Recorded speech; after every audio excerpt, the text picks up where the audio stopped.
Good evening, Little Masters, and welcome to episode 269 of the Prancing Pony podcast, where an hour long prepared approaches. Long prepared. That's very good, Alan. You wrote this episode yesterday. Did you have to call me out right away? Of course, I'm the new guy.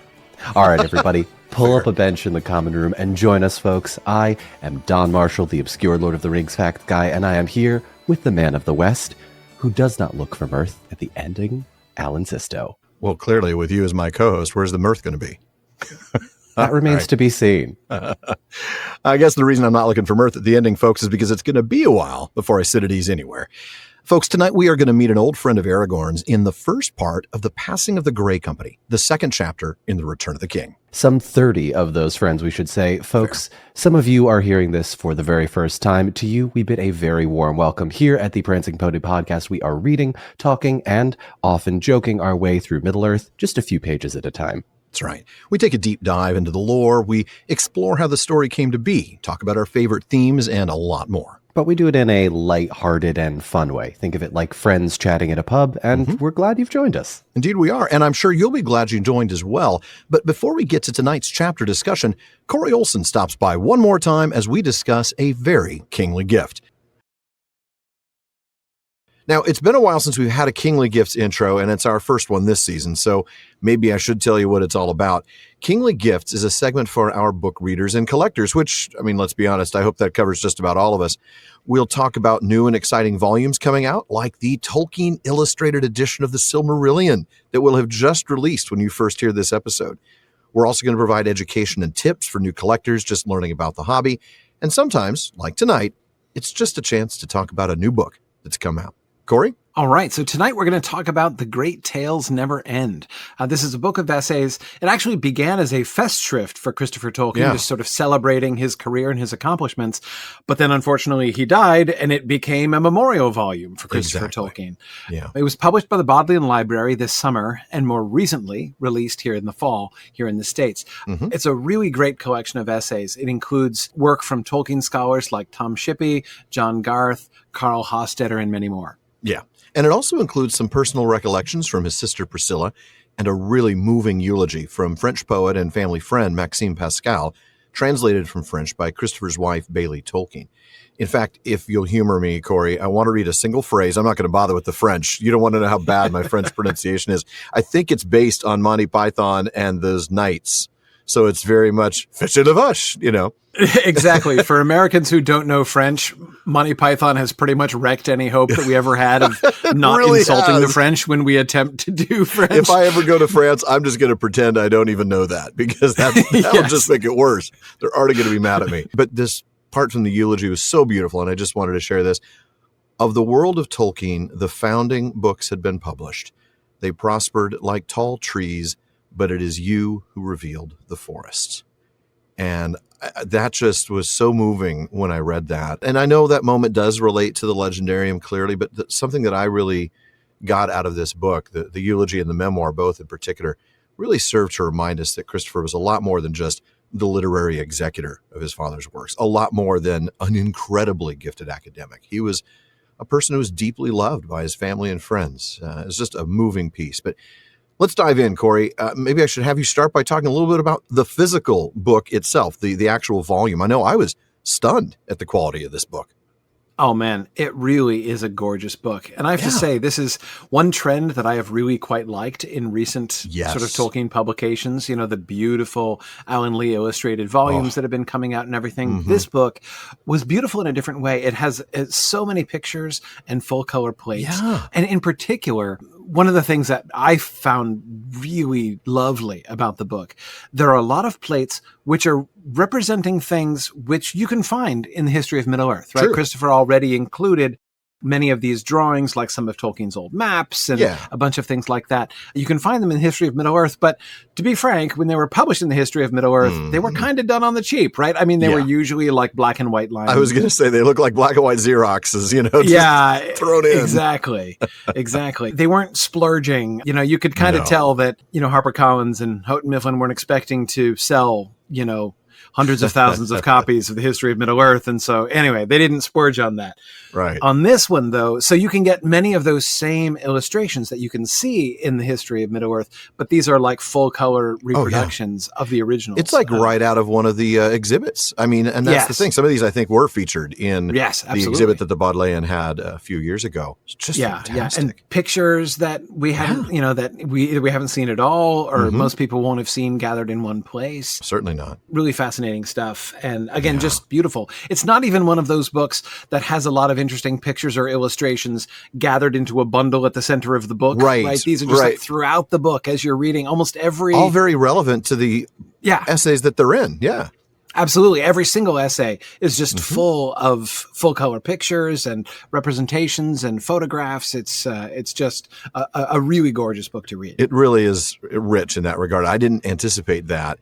And I also have to say just the way they printed the book. It has really nice wide margins, the outside margins.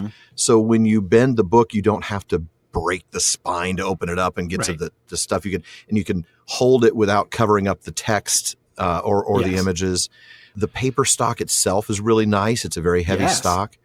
It's not an incredibly long book. You'd expect maybe that kind of work to be done on a deluxe edition, something or other, right? Right. This wasn't marketed as that, but it's certainly printed, manufactured as though it is. It's even got the little silk bookmark, the little ribbon bookmark built in, which is a nice touch on a small book like that.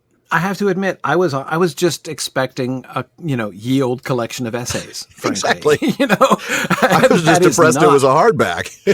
Right. I mean, really, not what we get in this book. Yeah. I think that's it's really remarkable in that way. Agreed, especially at its price point. I mean, it's just not a very expensive book either for what you get. Now, Corey, you mentioned some of the Tolkien scholars whose essays are in the volume. And honestly, I wish we had time to talk about every single one of them, but we'd have to make a whole episode for that. So we'll just focus on a couple of them here. The first one I want to talk about is listening to the music. And that's the one from Verlyn Flieger. As always, literally as always, I've never read anything of hers that doesn't ring this bell. She has such a way with words, this economy of phrase, packing so much meaning into just a handful of words. Talk to us a little bit about this essay and your spin on it. Man, so this essay begins with Verlyn Flieger talking about Tolkien's, so she sort of starts with Tolkien's characterization, from his letters when he was talking about The Lord of the Rings, that it was growing long and complex and not suitable for children. And he says this one thing which she really focuses in on, which a lot of people overlook. He calls it bitter.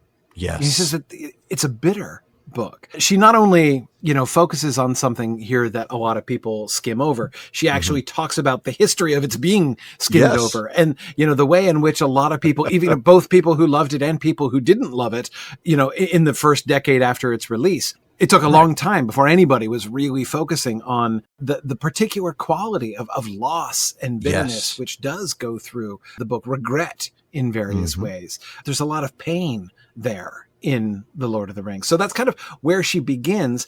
By the end, where she comes around to is looking at the context that we gain on the end of The Lord of the Rings, especially from all of the stuff that Christopher has published, not only from the other drafts and the unpublished epilogue and things like that from The Lord of the Rings, but also, of course, from the Silmarillion material that came before that, and how the way in which like the feelings that Sam has, the reflections, like where Sam is, she focuses in on Sam at the end of the story. She does, and how Sam is listening to the music. Sam is now, like, there is something through the bitterness of his own experience, of Sam's own experience. He is now attuned to the music in ways that he wasn't before. And of course, the parallel that she is making so beautifully is that through the work that Christopher has done and what he has helped us to see in both how Tolkien came to this point and the things that he was thinking about here, but also the things that lay behind it in his imagination that led up to this point.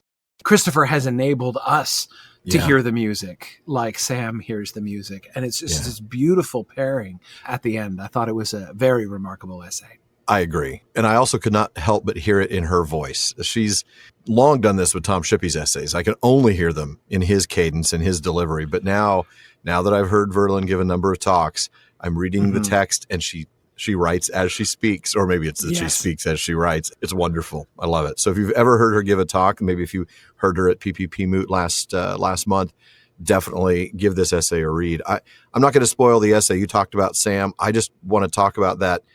Well, I don't want to talk about it. I'm just going to echo what you said. A really incredible connection that she makes between Sam and the music of the Ainur that frankly changes the way I read that whole section now. I can't wait to come back to that on the podcast. I know it's, next July or August, but when we reach that part of the story, I am really excited to come back to this essay.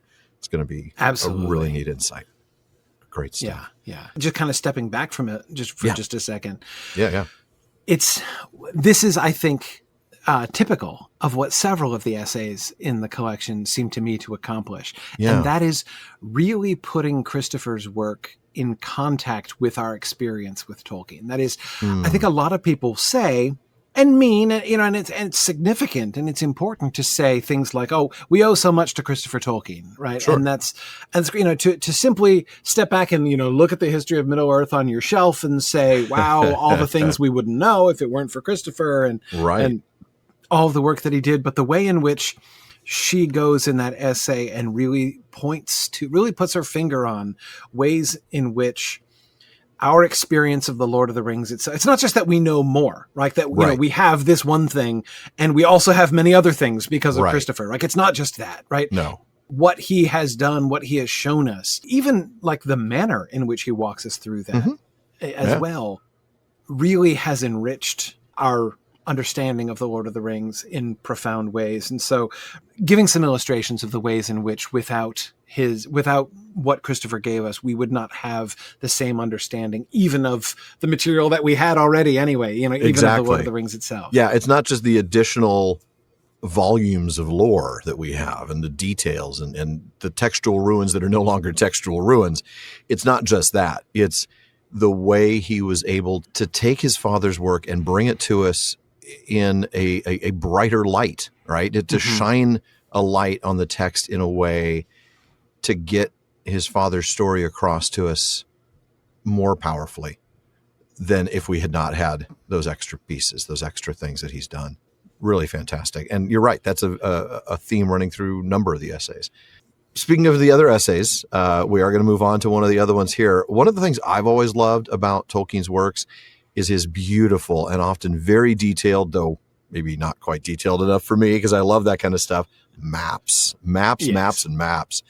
In letter number 144, he's writing to Naomi Mitchison. Now, she had been reading page proofs, and Tolkien apologizes for the lack of maps in the draft and was explaining that maps are going to be included in the final volume. Don't worry. And he says, they'll be drawn from my less elegant maps by my son, Christopher, who is learned in this lore. And that brings me to Wayne Hammond and Christina Skull's essay. They've written one with the title that comes from another quote later on in that letter where he says, I wisely started with a map. Talk to us about this really fascinating essay from two of, honestly, the world's best when it comes to researching and studying Tolkien. Oh, absolutely. So I'm not going to do justice to their whole argument, but I'll emphasize it is a longer essay than the others. It's true. It is a longer essay. But one of the things that I was most fascinated by is sort of looking at the shape of it. And again, here we see a different thing. Verlin Flieger's essay helps us to appreciate ways in which our study of Tolkien's primary published texts are enriched by what Christopher has shown us. Here, Hammond and Skull, I think, really helped to emphasize how Tolkien's work itself was enriched by Christopher's work. Yeah. I think that Christopher receives an insufficient amount of credit as a collaborator with his father during his life. Like, it's not, Christopher's career didn't begin when his father died. He had been working with him before. And this, I think, really is clearly a profound way in which he influenced his father. So to that quote about I wisely started with a map, right? Tolkien talks, there are several times in Tolkien's writings where you can see that his principles and his practices don't always match up, right? Like, he has these ideas, these sometimes kind of grandiose ideas, and he doesn't always actually act like that, right? And so, and I feel like this is one. He says, like, start with a map. Yeah. Except he didn't actually start with maps. Like when we look at his drafts, that's not how it happened, No, actually. it's And not. Hammond and Skull do a great job of looking not only just at the Lord of the Rings drafts, but all the way back through the Book of Lost Tales and his writing of The Hobbit and things, and looking at how, I mean, obviously there are maps involved at all, and he did draw maps in places. Oh, yeah. But what he was not doing was starting with a detailed map and working off of that. The maps tended to be either bits and pieces like Thror's map, which is really kind of a, like a found object within the story. Right. It's a narrative element more than a map, that will determine the narrative, True. that the narrative will follow. And in the Book of Lost Tales, he's doing some very fanciful early maps, which kind of try to capture things, but they definitely come after the stories. It's not, he begins there. And so he didn't actually do that, but then they sort of catalog Christopher's increasing collaboration as Christopher steps in and begins to supply him with maps, and Tolkien's increasing reliance on Christopher's maps. Oh, absolutely. Through the process of writing The Lord of the Rings. No pressure, son.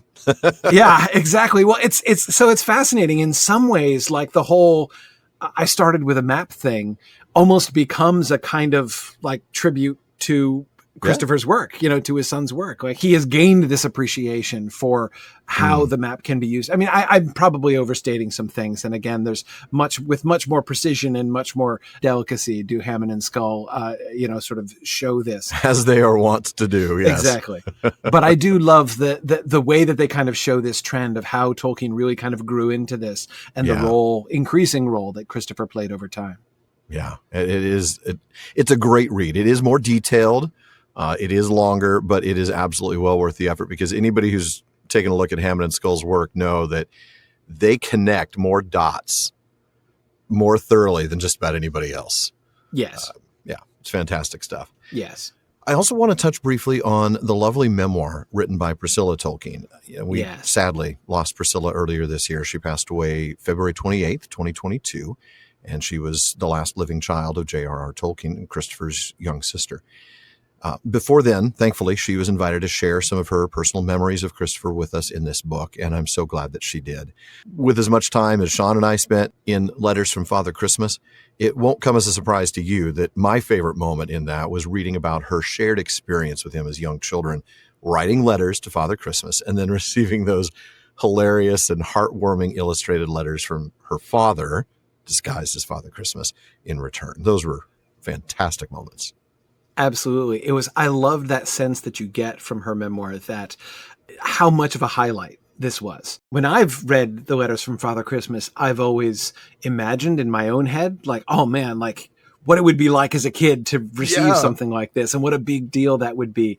And it was really cool to get the confirmation of that, right? To see how for like weeks and months leading up to Christmas, how the Tolkien kids were anticipating the letter from the reply from Father Christmas that would arrive, and the letters that they wrote, plural letters, like they, they began this like long correspondence with Father Christmas. I started writing to him in September. Yeah, exactly. Anyway, so that was just a delightful picture, as it is kind of confirmation of what we've seen. I loved another thing that really struck me, and this is again one of those things that we sort of knew, or I always kind of imagined probably happened, but really neat to hear more about, and that is the sort of Tolkien family nature rambles that she describes, going out on walks around Oxford with her father and with Christopher, and her memories of the two of them, J.R.R. Tolkien and Christopher, kind of geeking out about botany and insects and everything that they like saw and found along the way.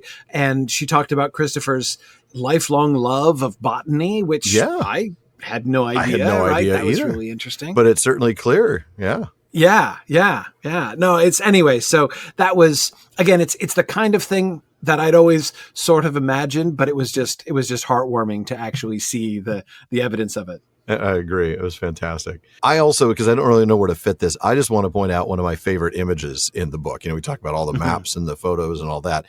The thing I love the most, that I got the biggest kick out of, was this tiny little image on page 14 where we get to see an invitation that J.R.R. Tolkien wrote inviting folks to Christopher's 21st birthday party. You may have already seen this making its way around the internet. I think I saw it when the book first came out in the UK. And this invitation, it's suitably formal all the way through. I mean, all the initials before his name and all this. But at the very bottom in small print, we read carriages at midnight, ambulances at 2 a.m., wheelbarrows at 5 a.m., hearses at daybreak. Man, I love that sense of humor, and it's just brilliant. Yeah. Oh, man. Tolkien, I think, in a lot of ways, doesn't get enough credit for his sense of humor. I agree. So. I mean, the guy put a set of his teeth on the counter for that one merchant and then pulled them back. Or the whole thing about dressing up, with the bear skin and then running around with an axe and chasing people. Yes, I mean, yes. Yeah, he was a very funny man. No doubt about it. Oh. Showing up in cosplay to recite Chaucer. Yeah. No, I mean, it was, there's sort of a lot like that. Yeah. Well, anyway, and speaking of, there's a lot more in this book as well. Just yeah, mention Alan, we don't have time to talk about everything, but just to mention a couple of the other things. Mm-hmm. Carl Hostetter's essay on editing the Tolkienian manuscript. Yeah. So if you've ever been interested to learn about what it's like to, produce, to do editing, right? To actually work with the manuscripts and try to produce an edition, as Carl has done and Verlin has done and others, of course. We get John Garth's essay on the chronology of creation. There he's talking about this particular moment where he's looking back at, some of Christopher's reflection, when Christopher's trying to sort out the chronology and John is going through and making some observations there, which are really interesting. So, I mean, as often is the case in volumes like this, you'll get some essays that are directly reflecting on Christopher and his career,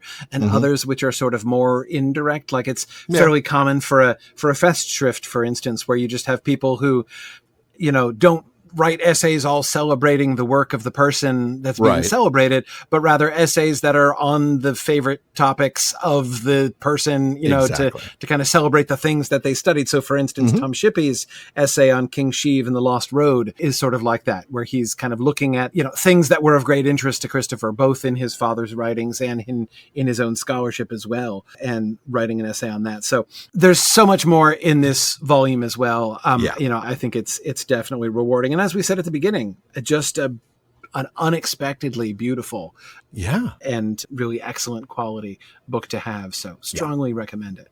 Absolutely. I'd say the same thing. It's genuinely a must-own for, nearly anybody who listens to this show. So if you haven't ordered it yet, go to our library page and do that. We'll also include a link in the show notes.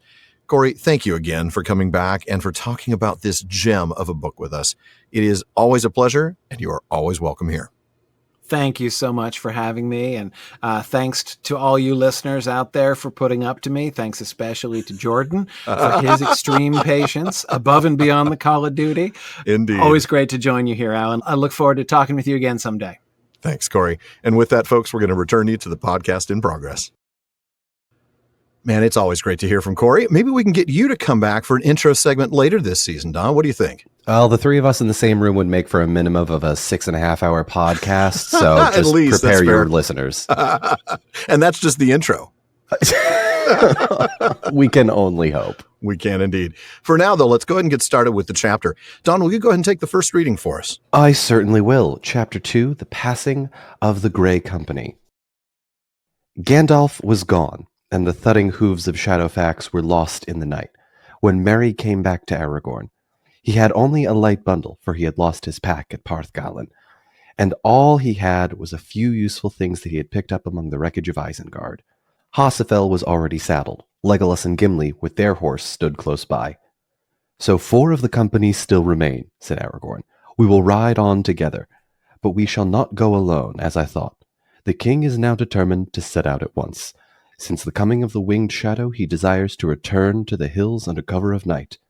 "And then whither?" said Legolas. "I cannot say yet," Aragorn answered. "As for the king, he will go to the muster that he commanded at Edoras 4 nights from now. And there, I think, he shall hear tidings of war, and the riders of Rohan will go down to Minas Tirith. But for myself, and any that will go with me—" "I, for one," cried Legolas. "And Gimli with him?" said the dwarf. "Well, for myself," said Aragorn, "it is dark before me. I must go down also to Minas Tirith, but I do not yet see the road. An hour long prepared approaches." "Don't leave me behind," said Merry. I have not been of much use yet, but I don't want to be laid aside like baggage to be called for when all is over. I don't think the riders will want to be bothered with me now, though of course the king did say that I was to sit by him when he came to his house and tell him all about the Shire. Yes, said Aragorn, and your road lies with him, I think, Merry. But do not look for mirth at the ending. It will be long, I fear, ere Theoden sits at ease again in Meadowseld. Many hopes will wither in this bitter spring. Nicely done. And can I say I like your Gimli? That was cool. I'm looking forward to more. Like, you didn't get enough dialogue in there for me, but we'll get there. You know what? I have been listening to the Robert Inglis version of the audiobooks for about 10 years now, so I've picked up a bit of his inflection. Nice. Well, I enjoyed that very much. Thank you. So going back to the beginning of that passage, right, Tolkien quickly and masterfully takes us right back to the moment when Gandalf and Pippin rode off for Minas Tirith. We haven't been there on the show in ages, it seems. And really, even as readers, it was the end of book 3. So we've gone through not only the entirety of book 4, but through a very long chapter of Minas Tirith since we've seen these folks. And right away, he puts us in Merry's perspective. And this seems to me to be an example of the epistemic regime at work, right? Tolkien putting us in the perspective of the character that knows the least. Absolutely. Merry doesn't really have a lot in this case. He's lost his pack when he was captured with Pippin back on, it was February 26th, I believe. Correct. And it is now March 5th, and he has managed to at least get a few supplies out of Isengard. True. So the horses are ready, right? One horse for each of the pair, Aragorn and Merry on one, and Legolas and Gimli, of course, on the other. Aragorn says it's time to go. The 4 of us are going to ride together, but it's not going to be just the 4 of us. As it turns out, Theoden is going to be setting out now as well. And certainly that Nazgul flyby, as it would for many of us, I think. I was going to say, I'm out of here, man. Yeah, no, definitely changing his mind. He wants to go back to Edoras. Legolas is like, yeah, where are we going next? And Aragorn either can't or won't say, but he does kind of give at least Theoden's plan. Yeah, he's nice and mysterious on that, isn't he? Always. But Theoden's going to head to the muster and then go to Minas Tirith with the riders. Now, real quickly, he says 4 nights from now. Of course, we know that this is now late on the night of March 5th. So he's talking about the night of March 9th, and that is exactly what happens. Theoden gets to Dunharrow late on March 9th, and the muster happens the next morning, March 10th, which, of course, is the dawnless day. And then, of course, before Aragorn can lay out his plan, Legolas and Gimli say they're going with him, basically acknowledging he needs to go down to Minas Tirith, but he doesn't see, I believe this is in quotes here, the road. And even though it's not in capitalized, you can kind of tell it's very important. It is very important. And he gets even more cryptic as we go before he starts to really give us an idea of what he's doing. And we're told more by the people that arrive shortly, but I'm already spoiling our show, so we'll get there in a bit. I like these 2 really cryptic things in this passage that are worth looking at. You're going to look at one, I'm going to look at the other. It is dark before me. Now, the meaning on its face, the plain simple meaning, of course, is just that it's a bit of a mystery, right? It's dark instead of clear. I get that. But I think it calls right back to the message from Galadriel that Gandalf delivered to Aragorn back in the White Rider chapter. And he said this: "To Aragorn I was bidden to say this. Where now are the Dunedain, Elisar, Elisar? Why do their kinsfolk wander afar? Near is the hour when the law should come forth, and the grey company ride from the north. But dark is the path appointed for thee. The dead watch the road that leads to the sea." Dark is the path indeed, and that's right on the nose, isn't it? It really is. That is an uncanny Ian McKellen impression, though, I must say. Bravo. Bravo. Well, what's funny is sometimes Ian shows up. I actually try most of the time to make my Gandalf not quite so Ian. So in a way, that's sort of like, oh, Alan, you failed at what you've been trying to do for 6 years. But no, it's fine. I quite like it. I quite like it. Thank you. And then, of course, Aragorn also says an hour-long prepared approaches. And we want to touch on this for a second because as we sort of take a look at Appendix A, the tale of Aragorn and Arwen, that's sort of where we get this first little bit of timeline here. Aragorn, born in the Third Age in the year 2931. And then very sadly, 2 years later, his father is killed. So in the Third Age, 2933, at the age of 2, he and his mother go to Rivendell, and we read, "But then Estelle was only 20 years old." So this would be Third Age, year 2951. Elrond called him by his true name and told him who he was and whose son. And he delivered to him the heirlooms of his house. And of course, this would be the Ring of Barahir and the Shards of Narsil, though we do not yet have the Scepter of Annúminas. That's right. He hasn't earned that yet. That's only going to go to him if he reunites the two kingdoms. So, of course, still in Appendix A, that's when he meets Arwen. They fall in love, yada, yada, yada. Glossing over potentially one of the greatest love stories ever written, but, you know, I had to yada, yada because we're going to cover it at some point, right? Yeah, I don't want to. Yeah. Can you imagine if we did a sidebar now in the tale of Aragorn and Arwen? It would be like a 3-episode sidebar. Hey, Yumi and Corey, let's make it happen. Let's do it. That would be like a whole half a season right there. So the next day, Aragorn says farewell to his mother and to the house of Elrond. He's 20, right? He's a very young man at this point. The next day, he said farewell to his mother and to the house of Elrond and to Arwen. By the way, digression here. I just want to point out, the kid's 20 years old. I don't know about you, but at 20, I wasn't ready to do any of this stuff. I mean, I thought about doing it, but I was in no way capable of hunting down the alley. Yeah, I guess there's that. Yeah. All right. So going back to the text. And he went out into the wild. For nearly 30 years, he labored in the cause against Sauron. Thus, he became at last the most hardy of living men, skilled in their crafts and lore, and was yet more than they. So, yeah, that's what we're talking about. An hour-long prepared approaches, as in 30 years of preparation. It's finally getting ready to pay off. Now is the time. He's going to get to face off against Sauron, reveal himself as the heir of Isildur and the rightful king of Gondor and Arnor. All that from an hour-long prepared. And that is one of the things that I absolutely love about Tolkien and the Legendarium. There's so much backstory in that one line, and look, it's I like can't, that everywhere. It really is, and I can't speak for anybody except myself, but I've never prepared for anything for 30 years. I'm lucky if I prepare for things for an hour long prepared. An hour is a long prepared. You wrote this script yesterday, Alan. Come on. That is fair. That is fair. Yeah. All right. Back to the text. Meanwhile, Merry, not so keen to be left behind by the three hunters, although he does kind of acknowledge his hobbitness. He's not really going to be of much use. No, not in these things. No. He does not want to be considered, though, this luggage, and this is not the last time he will be referred to as, or refer to himself as, a luggage bag. I know. It's actually kind of a running joke here for the next chapter or two.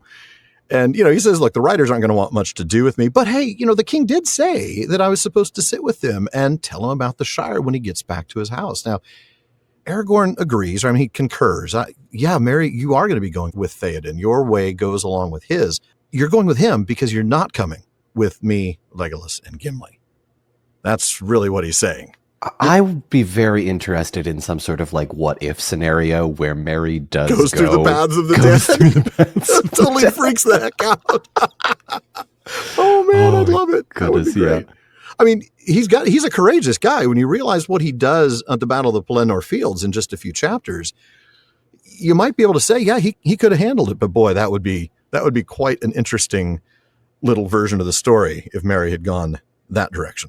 I feel like the Tolkien, much like the Marvel franchise, needs a sort of branching out what if sort of scenario. That would be fun. Let's bring Merry to the paths of the dead. Let's see what happens. All right. What if Tom Bombadil went to the council and was one of the 9? Let's be perfectly honest. Tom Bombadil would not have remembered to show up for the council. No, that's probably right. Oh, did I have the meeting? Goldberry, would you check my calendar? You've got the iambic pentameter down very nice. For how many episodes did Shawn and I do that? Everything he says is that little sing-songy thing. It's really fun.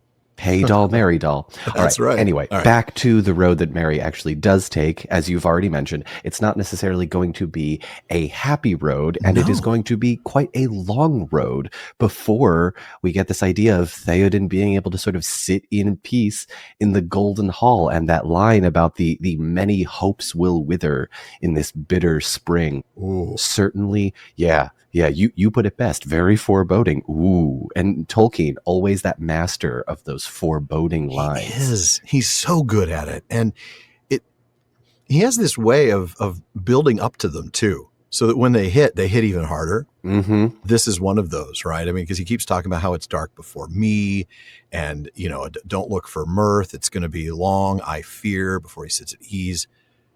And then he just hammers it home. Many hopes will wither in this bitter spring. He's not wrong. No, he's not. But nobody can really accuse Aragorn of being overly optimistic. Yeah, I've always sort of taken this as a kind of Tolkien using his own sort of real world experiences of World War I, where this spring of this new glorious war, and then all of a sudden, bam, this cold, dark winter of the Battle of the Somme and Ypres and Passchendaele and all of these places that he... Ooh, I am impressed, sir. I'm a World War I buff, so we'll get into that on another episode. I narrated a World War I audiobook way back in the day, and so I had to come up with the pronunciations for all of those places, Ypres and Passchendaele and all that.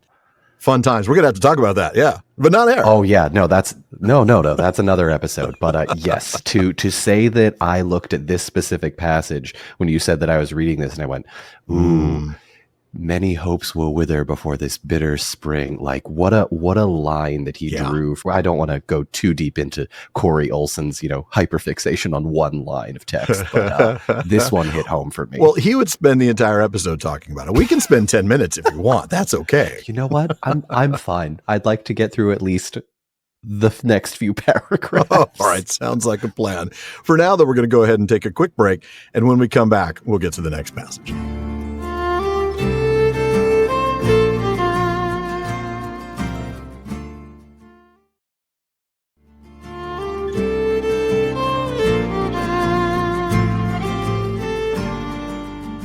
Now, before we get back to the text and all those withering hopes, we want to make sure you know that even after you've listened to this episode, there's a lot more talk going on at the Prancing Pony Podcast.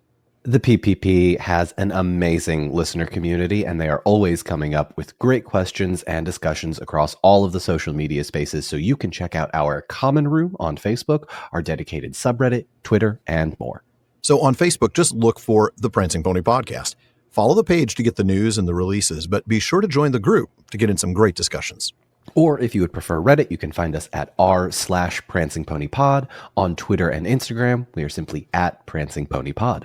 And please be sure to check out the Rings of Power Wrap-Up. That's my new podcast with Sarah Brown and James Tauber, where we discuss, analyze, and speculate all about Amazon's television adaptation of J.R.R. Tolkien's Middle-earth. Alan, James, and Sarah take a deep dive into the lore behind the show, or perhaps the lore that should be in behind the show, talk about the themes and the characters, and a lot more. So look for the Rings of Power Wrap-Up and subscribe wherever you listen to podcasts, and you can check out at Rings Wrap-Up on social media for more. Absolutely. Now, I know, Don, that you and I have talked about some of the projects that I've got going on here at the PPP, especially over the last few months, but I'm not sure we've talked about this next one yet. Alan, are you finally starting a TikTok? Please. No. Well, yes, but that's not the point. I just watched Fellowship for the first time in ages. I was like, oh man, I gotta do my little Bilbo.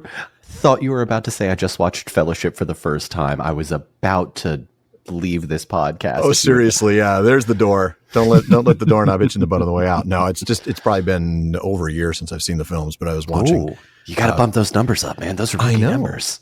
Well, one of the things that we got to do is I'm going to be writing chapters in a book. And that's what I wanted to talk to you about. Shawn and I are writing a book. It's called Why We Love Middle-earth, and it's going to release in July of next year, 2023, and we are super excited. Now, Alan, I don't want to step on your territory by any means, but can I narrate the audiobook? Oh my goodness. Well, I hadn't even thought about that. Maybe you could be the general narrator, and then we could do the little parts where I step in or Shawn steps in, because that's how we're going to write the book.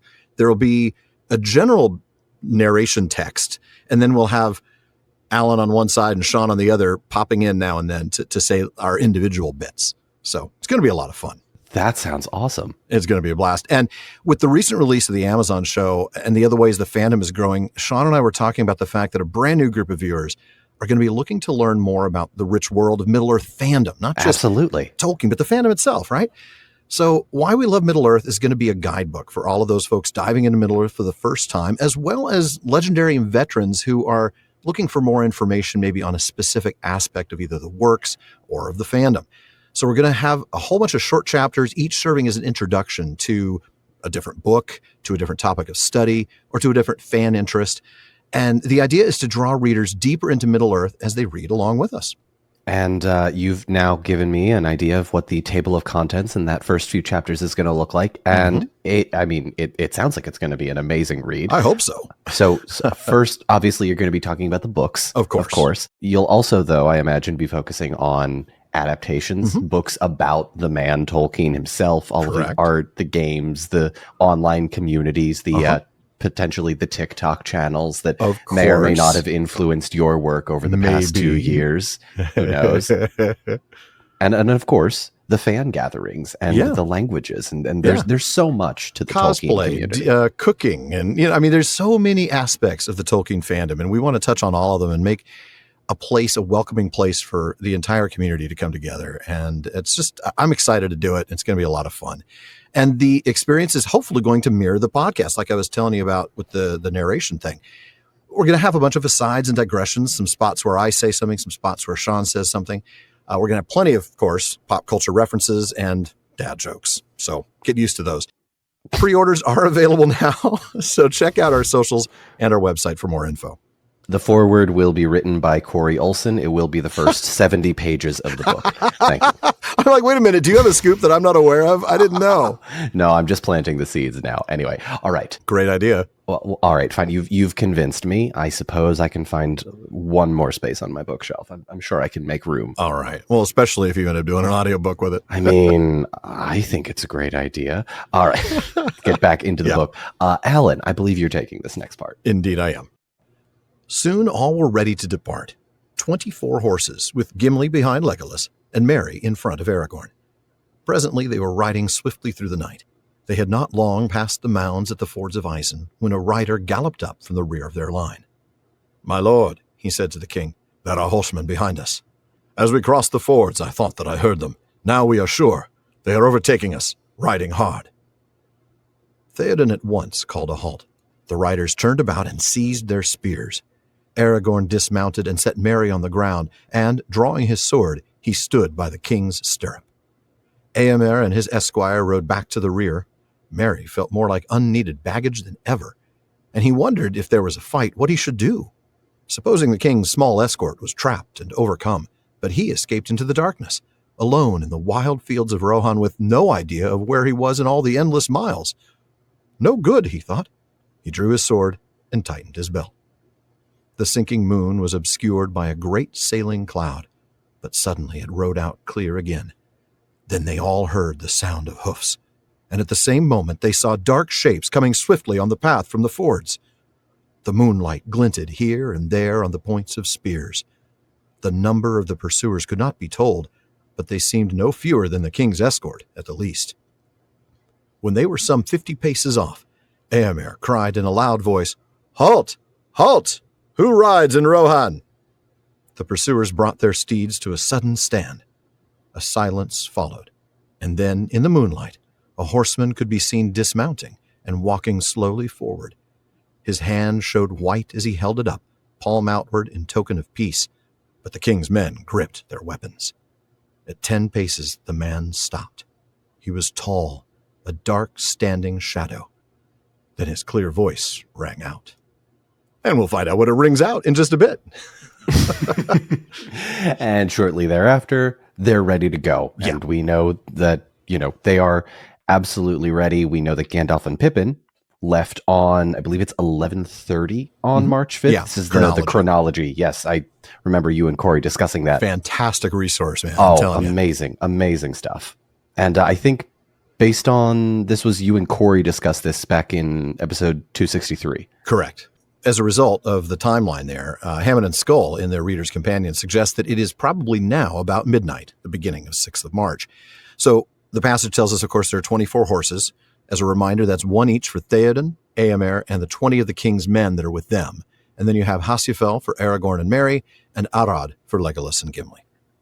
And they're off, riding very quickly into the night. Yeah, they are. Well, that Black Rider, let's get moving. Yeah. Nothing makes you ride faster than a giant flying fell beast just zeroing in on you. Yeah, I think I want to move too. So they get past the mound of the riders of the Ford of Isen, and remember the battles there. I think that you and Shawn talked about in season 5. This is where Theoden's son, died. When they find the riders that are approaching, and quite fast. Yeah, they're moving quickly. I mean, you realize these guys are moving fast, and yet the riders are catching them. So they are moving, at a very quick pace. So Theoden calls on his crew to halt, and of course they do. They grab their spears, and they are ready. They turn, and they're facing the oncoming riders. And I love this. I have to say, I don't know that I noticed this before. So Aragorn gets off his horse, puts Merry down, but this is what I never noticed. He stands by the foot of the king. He is ready to lay down his life for Theoden, right? He's there to defend the king, and I just love that. Love that moment, too. Meanwhile, Éomer is in the back of this whole thing. Do you have any idea why this might be? I was kind of thrown by this a little bit. My first thought was maybe that because he's the heir, he needs to stay away from the king. This definitely strikes me as a sort of the president and vice president never travel in the same plane. They kind of have to keep them separate at opposite ends of the line, because if they're attacked from one end, the other needs to be able to either lead the charge or, if need be, retreat. Yeah. Éomer's a bit of a hothead, though, so I don't necessarily think he would retreat. No, I don't think he would. He's just sort of following his uncle's orders meantime. Yeah, I suppose. And then once again, as Aragorn is sort of like putting Merry down in a somewhat funny visual in my head. It needs to be in a corner, though, because Aragorn should put Merry down. Nobody puts baby in a corner. Oh, my God. Oh, sorry. No, it's okay. I'm expecting them. It's the first of many. Yeah, just get used to it, man. You're here.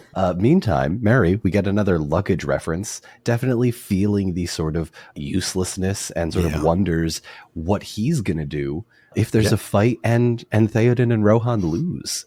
It's a bad spot to be in. It really is. And this also kind of reminds me, I don't know if you remember many, many books ago, back when he and Pippin are talking about escaping the orcs and, trying to run into the forest.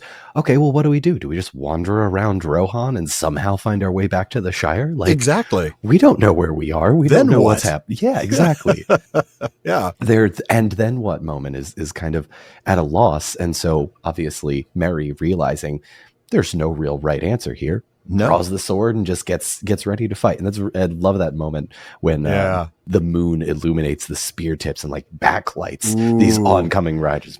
I'm seeing that cinematically. It would have been a great moment, honestly, if they'd been able to incorporate the arrival of the Grey Company, in this way. We'll just get Peter Jackson to release the second extended edition. The extended edition. Yes. Yeah. Well, we've had one. Yes. What about second extended edition? What about second extended edition? I don't think he knows about that yet. Well, I've been campaigning for it for about 15 years. Yeah, that's fair. So, keep an eye out on, 2030. I'm sure I'll get the ball rolling eventually. I hope so. Yeah. Of course. Will you be the executive producer of the project? I wouldn't ask, but I would certainly hope. There you go. As long as you don't have to bankroll the thing. Well, I'm certainly not capable of that, but maybe a GoFundMe or a Kickstarter. There you go. What can they do with $7.14? I think that's what I got in my pocket. Best I can do is $3.50 for me. Anyway, that's $3.50. But okay, not $350 million, because I think it might take that. Who do you think I am, Alan? All right, back to the text. Sorry, yeah. We're getting sidetracked. Éomer calls out that they are close, but they're not like right on top of them. They're, I believe he says 50 paces, so like 125, 150 feet ish. Somewhere in that range, yeah. This stops the oncoming riders. One of them dismounts and then comes palm out. Yeah, smart. I mean, he's indicating peace, which isn't something you'd expect from, say, orc riders or something. No. But still, the king's men are understandably nervous. They're a small group, and they grip their weapons. And then finally, when he's much closer than that, right, maybe about 20 feet away, 10 paces, he stops. And then we're given these two physical descriptors. He's tall, and he has a clear voice. And that's all we get before we get to your passage, and you're going to pick up exactly where I left off. I better read this in a clear voice. Please do. Rohan, did you say? That is a glad word. We seek that land in haste, from long afar. You have found it, said Éomer. When you crossed the fords yonder, you entered. But it is the realm of Theoden the king. None ride here save by his leave. Who are you, and what is your haste? Halbrand Dunedain, ranger of the north I am, cried the man. We seek one Aragorn, son of Arathorn, and we heard that he was in Rohan. And you have found him also, cried Aragorn. Giving his reins to Merry, he ran forward and embraced the newcomer. Halbrand, he said, of all joys this is the least expected. Merry breathed a sigh of relief. He had thought that this was some last trick of Saruman's, to waylay the king while he had only a few men about him. But it seemed that there would be no need to die in Theoden's defense. Not yet, at any rate. He sheathed his sword. All is well, said Aragorn, turning back. Here are some of my own kin from the far lands where I dwelt. But why they come and how many they be, Halbarad shall tell us. I have 30 with me, said Halbarad. That is all of our kindred that could be gathered in haste. But the brethren, Eladon and Elro here, have ridden with us, desiring to go to war. We rode as swiftly as we might when your summons came. But I did not summon you, said Aragorn, save only in wish. My thoughts have often turned to you, and seldom more than tonight. Yet I have sent no word. Excellent. Well, let's go ahead and go back to the beginning of that passage, right? The horseman responds very positively when Éomer says they're in Rohan.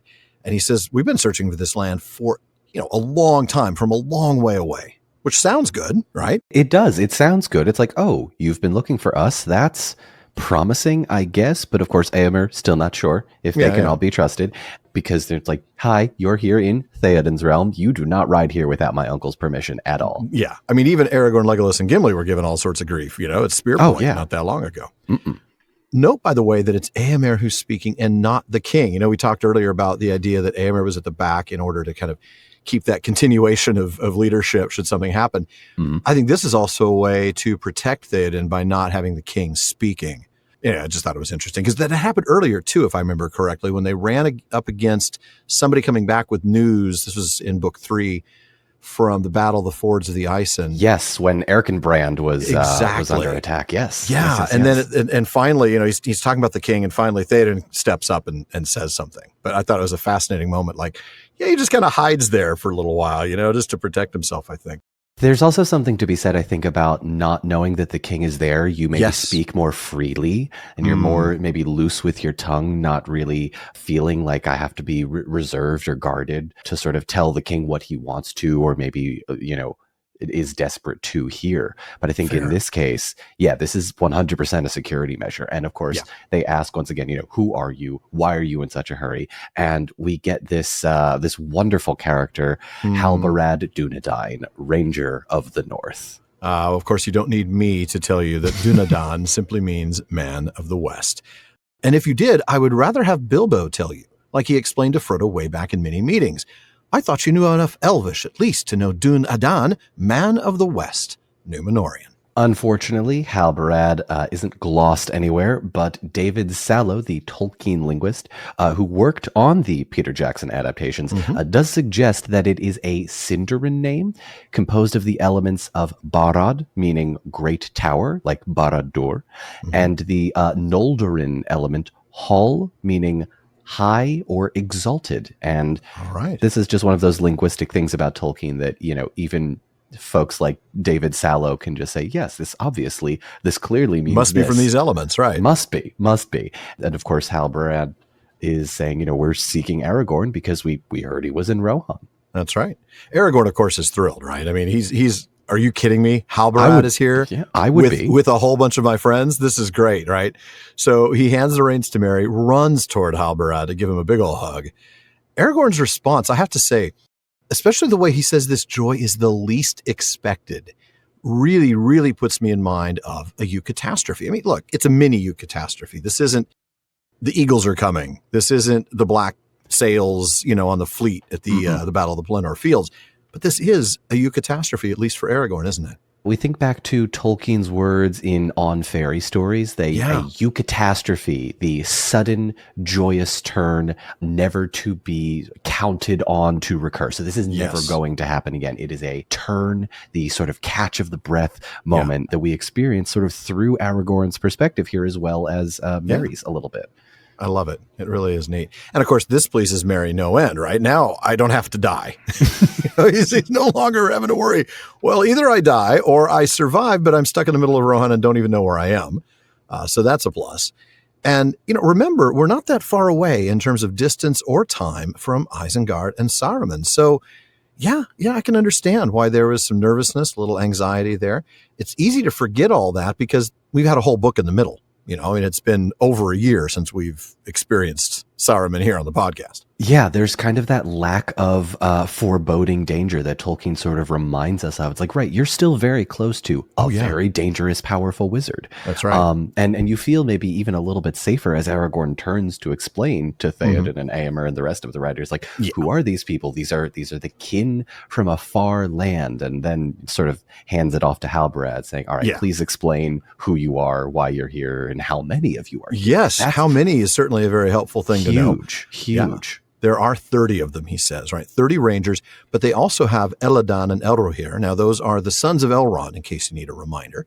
So they have 32 total, and they came as quickly as possible after Aragorn summoned them. Now, Aragorn is befuddled by this. He never summoned them except in his thoughts.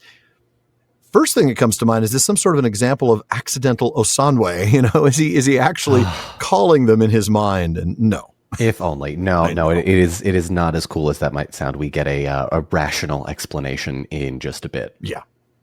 But, you know, he does set this aside for the moment, and instead he asks them to ride along with Theoden, with the king and his men, assuming the king will allow it. And, of course, the king's going to allow 32 amazing riders to join them, isn't he? Yeah, this is one of those moments where it's like, yes, we've got one Aragorn. Now, if only we could clone him. Well, turns out you can, in fact, in a way. And now there are 30 of him. It's like a force multiplier. Oh, it really is. I love it. Yeah. Speaking of force, would you like to use your very powerful reading voice to bring us to the next chapter? Yeah, I shall indeed. New segues for you. Yeah. I'm going to go ahead and skip a paragraph and come down to when the writers set out again, which is why I'm going to start out by saying, then the writers set out again. And Aragorn for a while rode with the Dunedain. And when they had spoken of tidings in the north and in the south, Elrohir said to him, I bring word to you from my father. The days are short. If thou art in haste, remember the paths of the dead. Always my days have seemed to me too short to achieve my desire, answered Aragorn. But great indeed will be my haste ere I take that road. That will soon be seen, said Elrohir. But let us speak no more of these things upon the open road. And Aragorn said to Halbarad, What is that you bear, kinsman? For he saw that instead of a spear, he bore a tall staff, as it were a standard, but it was close furled in a black cloth, bound about with many thongs. It is a gift that I bring you from the Lady of Rivendell, answered Halbarad. She wrought it in secret, and long was the making. But she also sends word to you. The days now are short. Either our hope cometh, or all hopes end. Therefore I send thee what I have made for thee. Farewell, Elfstone. And Aragorn said, Now I know what you bear. Bear it still for me a while. And he turned and looked away to the north and to the great stars, and then he fell silent and spoke no more while the night's journey lasted.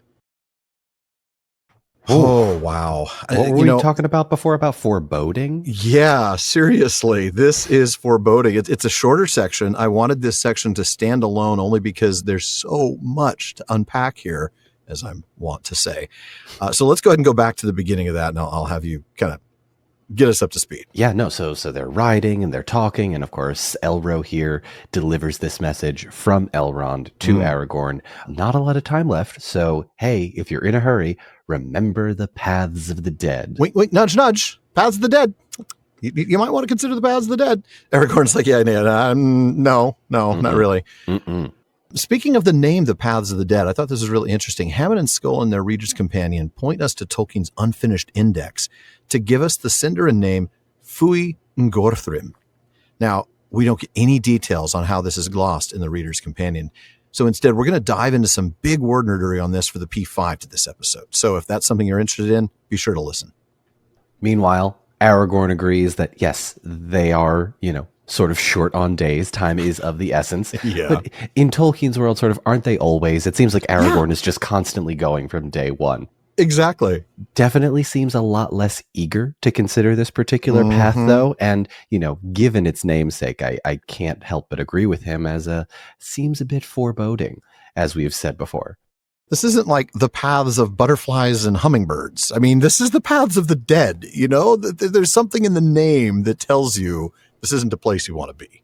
No. And meantime, Elrohir seems to think that it needs to at least be an option. We'll see about that, won't we? It also, we know previously that like the elves don't really fear dead humans and the ghosts and the spirits. There's like that sort of Tom Bombadil effect about them where they're just sort of standing there like, oh yeah, dead things, spirits, faces, whatever. Okay, spirits here in the material world. Okay, have fun. You're all part of Eru's plan. Yeah. What's that thing you say? Spabimmy? Did I need to give you a quiz before I brought you on as to how to... I wasn't sure if you said it, properly. SBBMI Spabimmy. Spabimmy. Yeah. It sounds like a really cool pasta dish. I want a bowl full of spabimmy. It's, Shawn and I are both Sicilian in ancestry. So, maybe a little spabimmy, a little side of otrapata, which is of the Rings of Power in the Third Age. That's one of our other acronyms. Oh my God. What does that one stand for? Of the Rings of Power in the Third Age. OTROPITT. Oh my God. Wow. You are just the acronym kings, aren't you? Are. The PPP, where we talk about spabimmy and otrapata and and everybody goes, what in the world? So just for those of you who are tuning in for the first time, first of all, I'm sorry. Second, spabimmy stands for shall prove but mine instrument.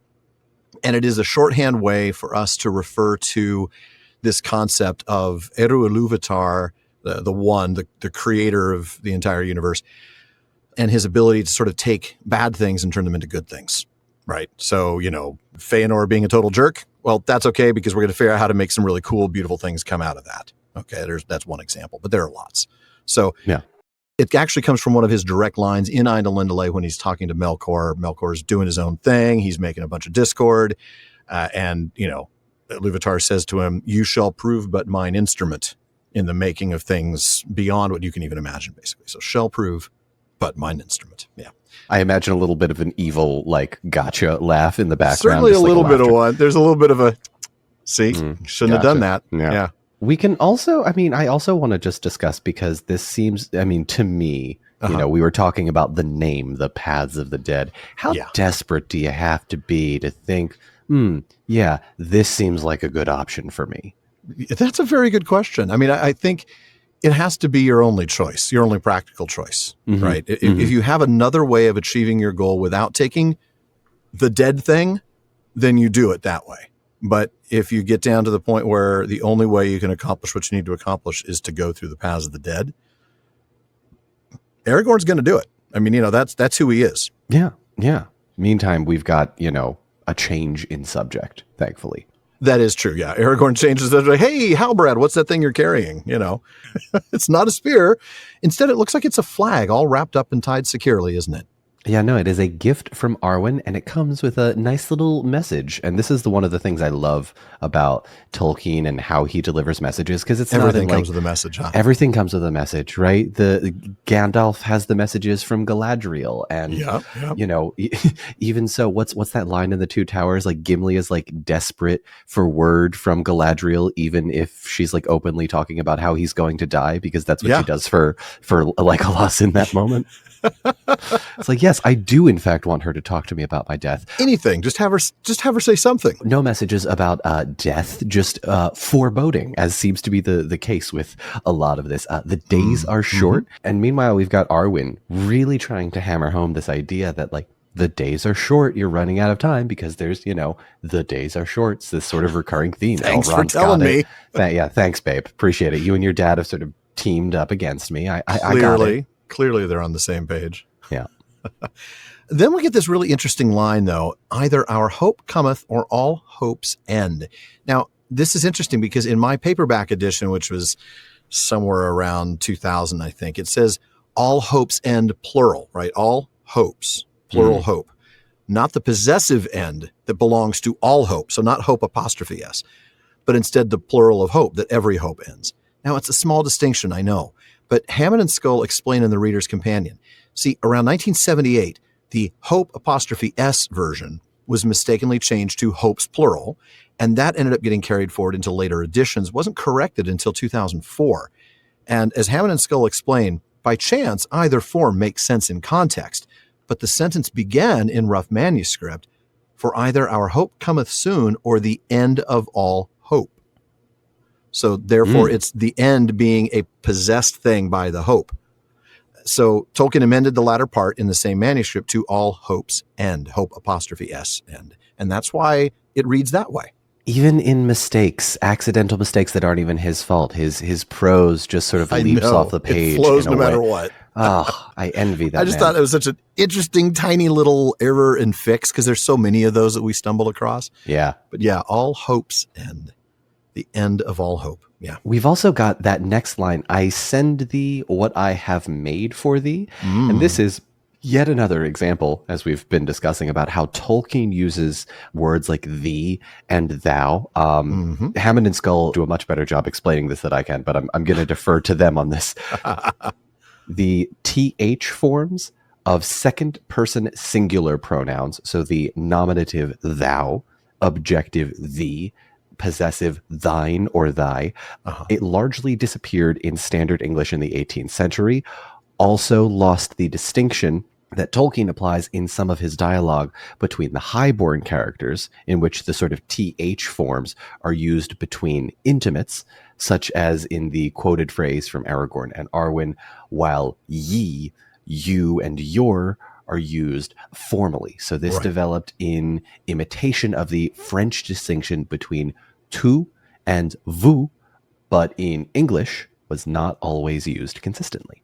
I find that so interesting, because to us in 21st century, we hear the th and we hear very formal, very structured, very, well, archaic, but we think of it as in, if I'm going to speak to the king, I better say thee and thou. But really, when we say thee and thou, we're using the informal. We're using that intimate, close you, and in a way, we harken back to Pippin in Minas Tirith, because he talks to Denethor in the same way. He talks to him with the informal you, because the hobbits don't have the formal you. And that's why everybody thinks he must be a peer. So he's got to be a prince, the prince of the halflings. Sure. But here it's an example of intimates using language that only those people would use with each other, that they wouldn't speak like this to other people. I confess it was one of those moments when I first read the books, I went, oh, they're using that Shakespearean kind of language. Oh, no. I don't like it. I don't like it at all. Yeah. Yeah. But when you start to learn more about why he uses it, and you start to see that pattern develop, and you realize that this isn't, puffery. This isn't using language to sound, grander or fancier than he is. He's using every word with a very specific intent and purpose. It's really neat. Everything about Tolkien's language is intentional, I think. Yes. I truly do not think there is a wasted word or phrase. If you can count any accidents, they're on like one hand. And we've had conversations before this podcast about how I feel about Tom Bombadil and whether or not his part of the story is, we'll get into that in another 6-hour discussion with Corey, but or maybe we won't. Maybe Goldberry will come and visit you in the night and you won't wake up. Hey, if I'm going to be smothered by anybody, I'd much rather be smothered by Goldberry. Oh, well, just put the pillow over my face, dear. Well played, sir. Well played. Thank you. That's how I want to go. Oh, anyway. All right. I believe Aragorn next is asking about someone's carrying something. Before we move on from the message, there was one last bit in that message from Arwen, and it was farewell Elfstone. And that, of course, is just a reminder of Aragorn's destiny as King Elisar. Boy, I want to do a full-blown sidebar on the Elfstone itself, but I think we're going to save that for the P5 as well, folks. So if you want to hear all about that little stone that he wears and a couple of versions behind that history, be sure to check in the postscript, the Prancing Pony Podcast Patreon postscript. So now, of course, with that much detail, right now that he's gotten the message from Halbarad, he knows exactly what he's carrying. Oh, he absolutely does. But wouldn't you like to know what it is? Sorry, folks. Not yet. Stay tuned because Alan and Shawn will get to that at the Battle of Pelennor Fields later this season. Indeed, we will. So then he asks Halbarad, why do I keep wanting to call him Halbrand? I'm sorry. You've done this too, right? I did. I made this mistake as well.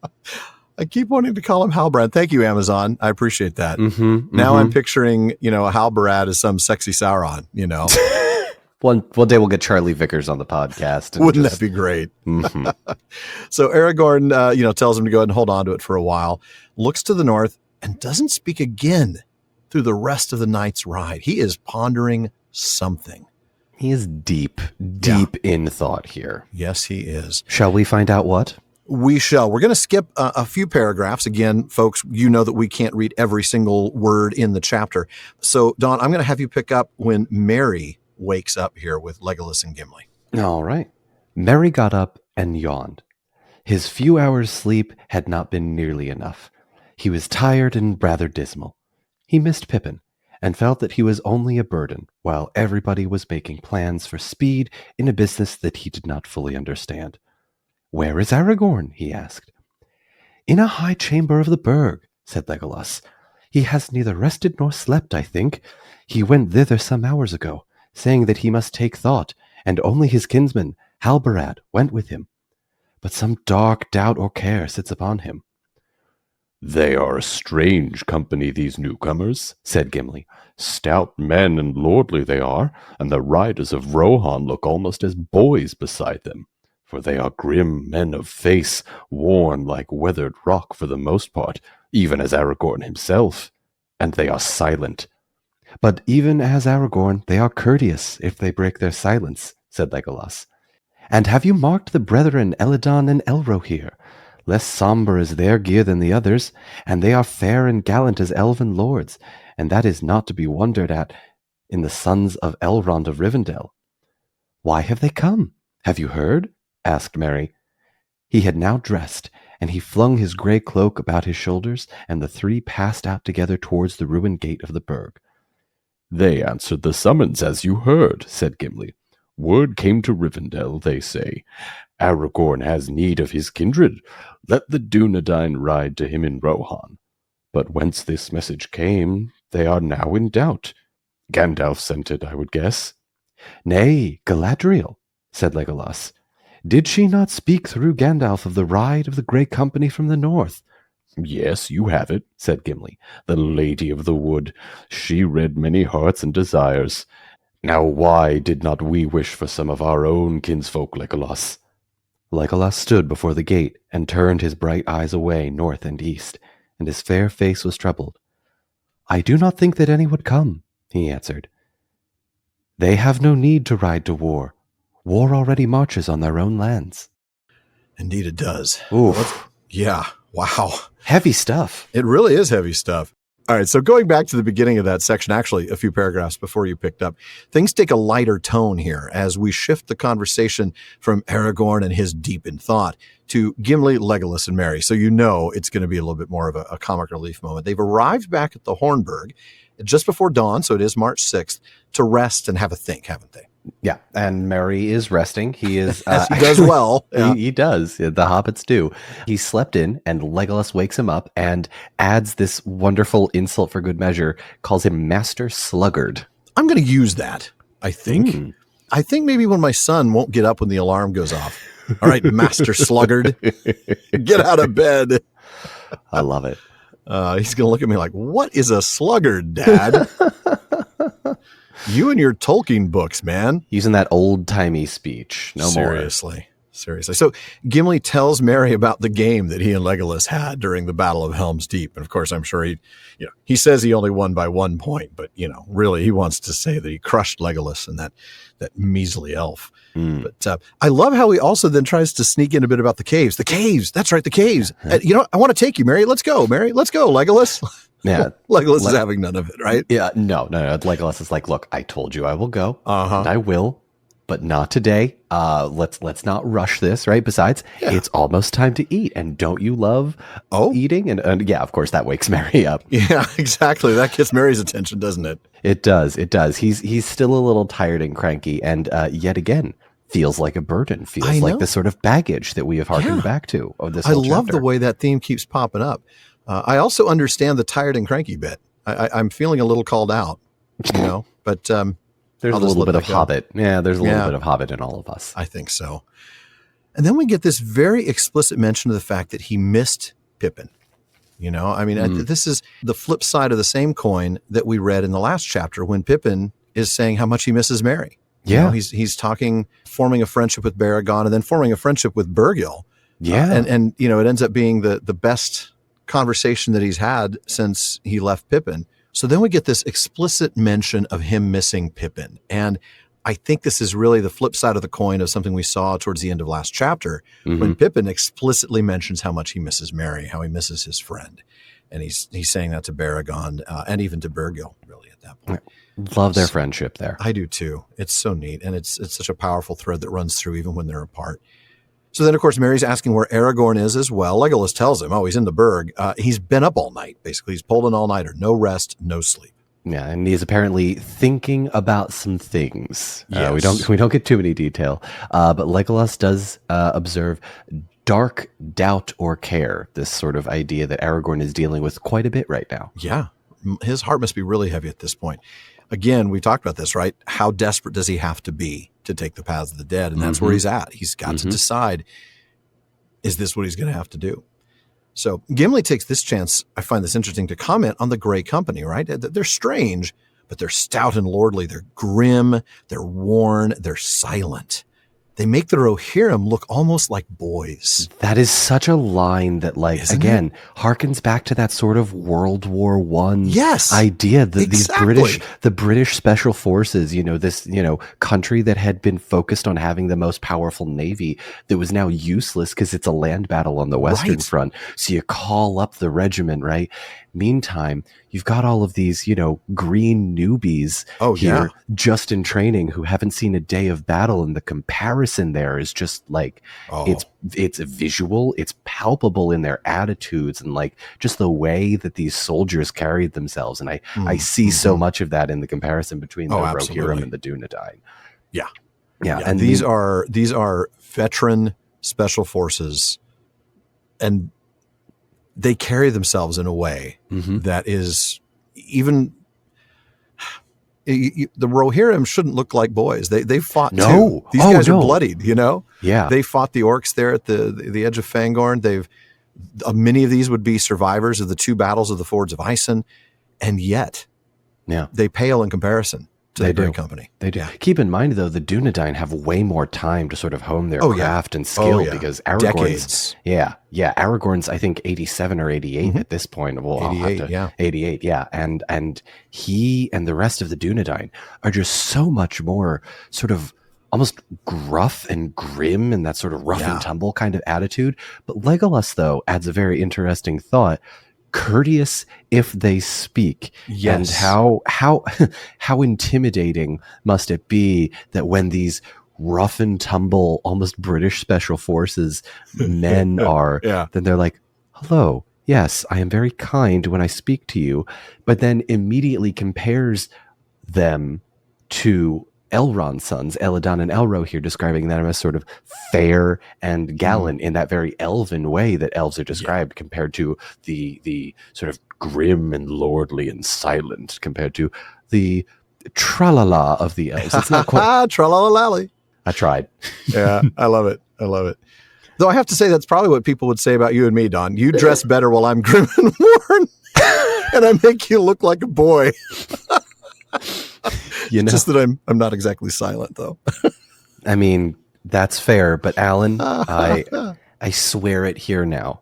Yes, sir. I know oaths are very important in Tolkien, so I do not do this lightly. One day, you and I will go shopping together. I will make a modern man out of you yet, right? We'll shave the beard. We'll spruce you up. We'll make you look fair and gallant. Fair and gallant. That's a promise. I will take you up on that, sir. I will take you up on that. That's great. Meantime, Merry gets dressed and is now sort of heading out the gate in his sort of, I think it's the gray cloak. He says, we're not wearing any cloaks, but maybe if I could get you in a cloak, it might make you... You think a cloak would help me be fair and gallant? I've been trying to bring cloaks back for years now instead of just having it be cosplay. Make it real life. And I think, that might add to your gallantry, if you will. I don't know. See, I come from the Incredibles Edna Mode school of fashion. Ah, okay. No capes. No capes. So, yeah. Well, We'll give it time. Well, it'll be a work in progress. Fair enough. All right. So Gimli gives us the details of the summons, right? When Merry asks him, why are the Rangers here? Gimli tells him, well, they answered the call, man. Aragorn has need of his kindred, right? So we get the actual specifics of the message. Aragorn has need of his kindred. Let the Dunedain ride to him in Rohan. And he suspects that the message came from Gandalf, But Legolas actually thinks that it is Galadriel, referencing, like we said before, the message that she gave to Aragorn through Gandalf when, back when she was openly talking about Legolas's death and Gimli was jealous. But the message... Just talk about me, lady. Talk about me, please. Yeah. Where now, and we mentioned it before, I think you read this part, Alan, where now are the Dunedain, Elisar? Why do the kinsfolk wander afar? And then here's again that foreboding feeling. Near is the hour when the lost should come forth and the Grey Company ride from the north. Okay, there's the Grey Company. So yeah, Legolas is right, and Gimli concurs. Of course, frankly, anytime he could give Galadriel credit for something, he would. Always. And I gave you credit for it, lady. Never a doubt in my mind. Don't forget, I said it was you. And then Gimli wants to retcon in a wish, of course. Well, why didn't we? He sent for his guys. We should have sent for ours. Wouldn't it be great to have a whole regiment of dwarves and a whole, a host of elves? But, Legolas is troubled, right? I mean, that would be nice, but they wouldn't have come. They don't need to ride to war because war is already coming to them. And guess what? He's right. It is March 6th now, but we are not far away from action at both those places, are we? Yeah, not at all. Not at all. The Tale of Years says that on March 15th, Thranduil repels the forces of Dol Guldur. Meanwhile, just a couple of days later, on March 17th, King Brand and King Dane Ironfoot both die in the Battle of the Dale, while both the dwarves and the men, they wind up besieged in Erebor. They do, yeah. So there's no doubt they will not be able to ride. No. And it almost kind of harkens back to that conversation that Aragorn and Theoden have in the movie. And who will come? Elves, dwarves. This is a little bit more cynical on the Theoden side of things, but sort of flipping that conversation on its head. Gosh, why couldn't we wish for some of our folks to come? Yeah, no one's showing up, my friend. No, it does not work like that. No, it does not work like that. No. You know what does work now, though? What's that? Merry stopping trying to feel like luggage. Oh, yes. So I'm going to go ahead and skip the first paragraph, and we're going to go with Merry, Legolas, and Gimli as they get into the burg. The king was already there, and as soon as they entered, he called for Merry and had a seat set for him at his side. "It is not as I would have it," said Theoden, "for this is little like my fair house in Edoras, and your friend is gone who should also be here. But it may be long ere we sit, you and I, at the high table in Medgiseld. There will be no time for feasting when I return thither. But come now, eat and drink, and let us speak together while we may, and then you shall ride with me." "May I?" said Merry, surprised and delighted. "That would be splendid." He had never felt more grateful for any kindness in words. "I'm afraid I'm only in everybody's way," he stammered. "But I should like to do anything I could, "I doubt it not," said the king. "I've had a good hill pony made ready for you. He will bear you as swift as any horse by the roads that we shall take. For I will ride from the burg by mountain paths, not by the plain, and so come to Edoras by way of Dunharrow, where the Lady Éowyn awaits me. You shall be my esquire, if you will. Is there gear of war in this place, Éomer, that my sword thane could use?" "There are no great weapon hoards here, lord," answered Éomer. "Maybe a light helm might be found to fit him, but we have no mail or sword for one of his stature." "I have a sword," said Merry, climbing from his seat and drawing from its black sheath his small, bright blade. Filled suddenly with love for this old man, he knelt on one knee and took his hand and kissed it. "May I lay the sword of Meriadoc of the Shire on your lap, Theoden King?" he cried. "Receive my service if you will." "Gladly will I take it," said the king, and laying his long old hands upon the brown hair of the hobbit, he blessed him. "Rise now, Meriadoc, esquire of Rohan of the household of Medgiseld," he said. "Take your sword and bear it unto good fortune." "As a father you shall be to me," said Merry. "For a little while," said Theoden.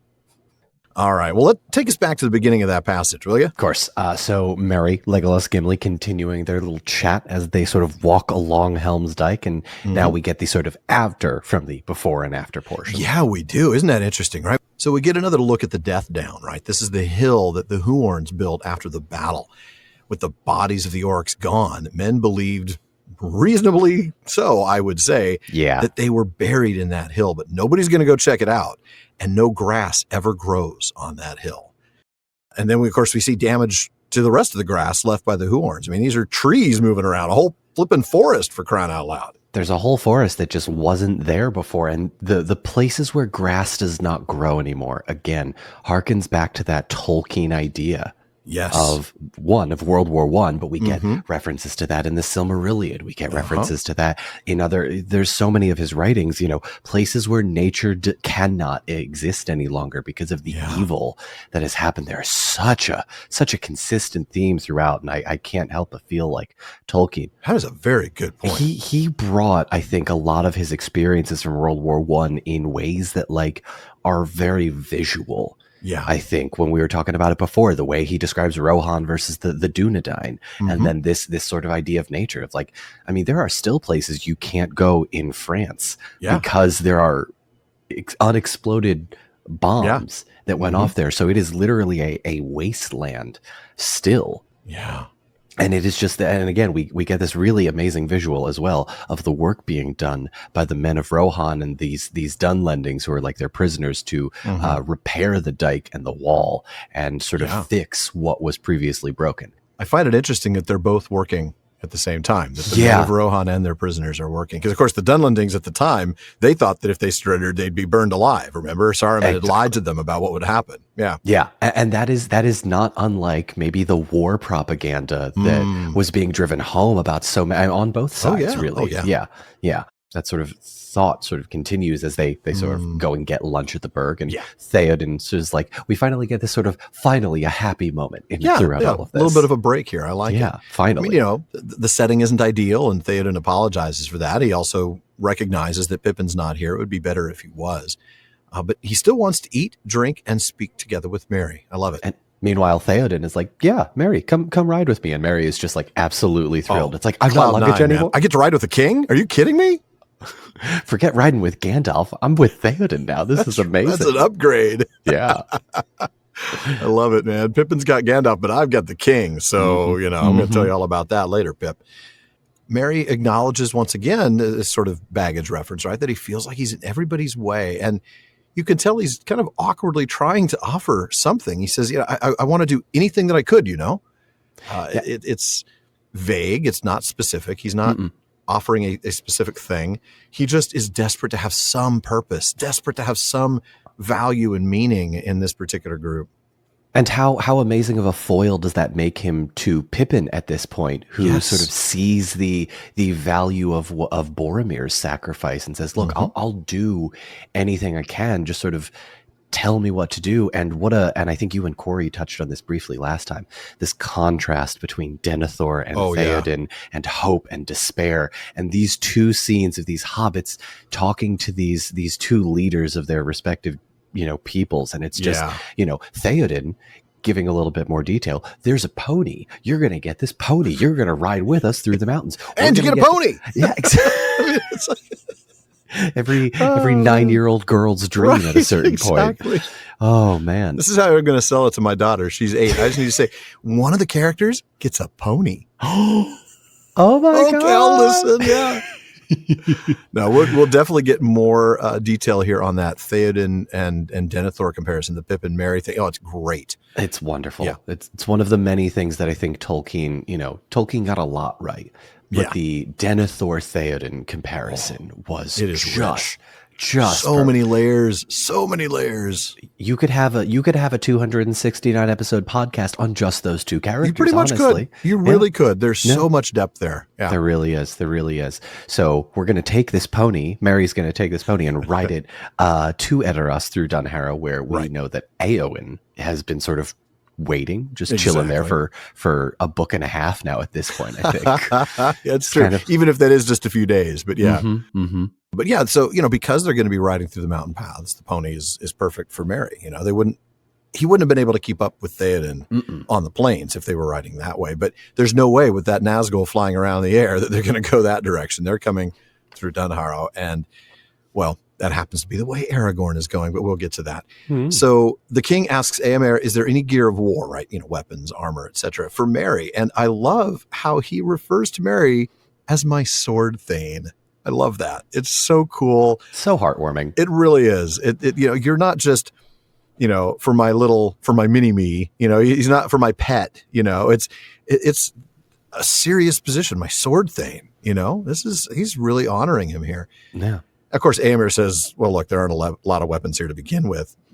Really, there's nothing that we have for him. I mean, maybe we can find a helmet, maybe, but there's nothing small enough for him.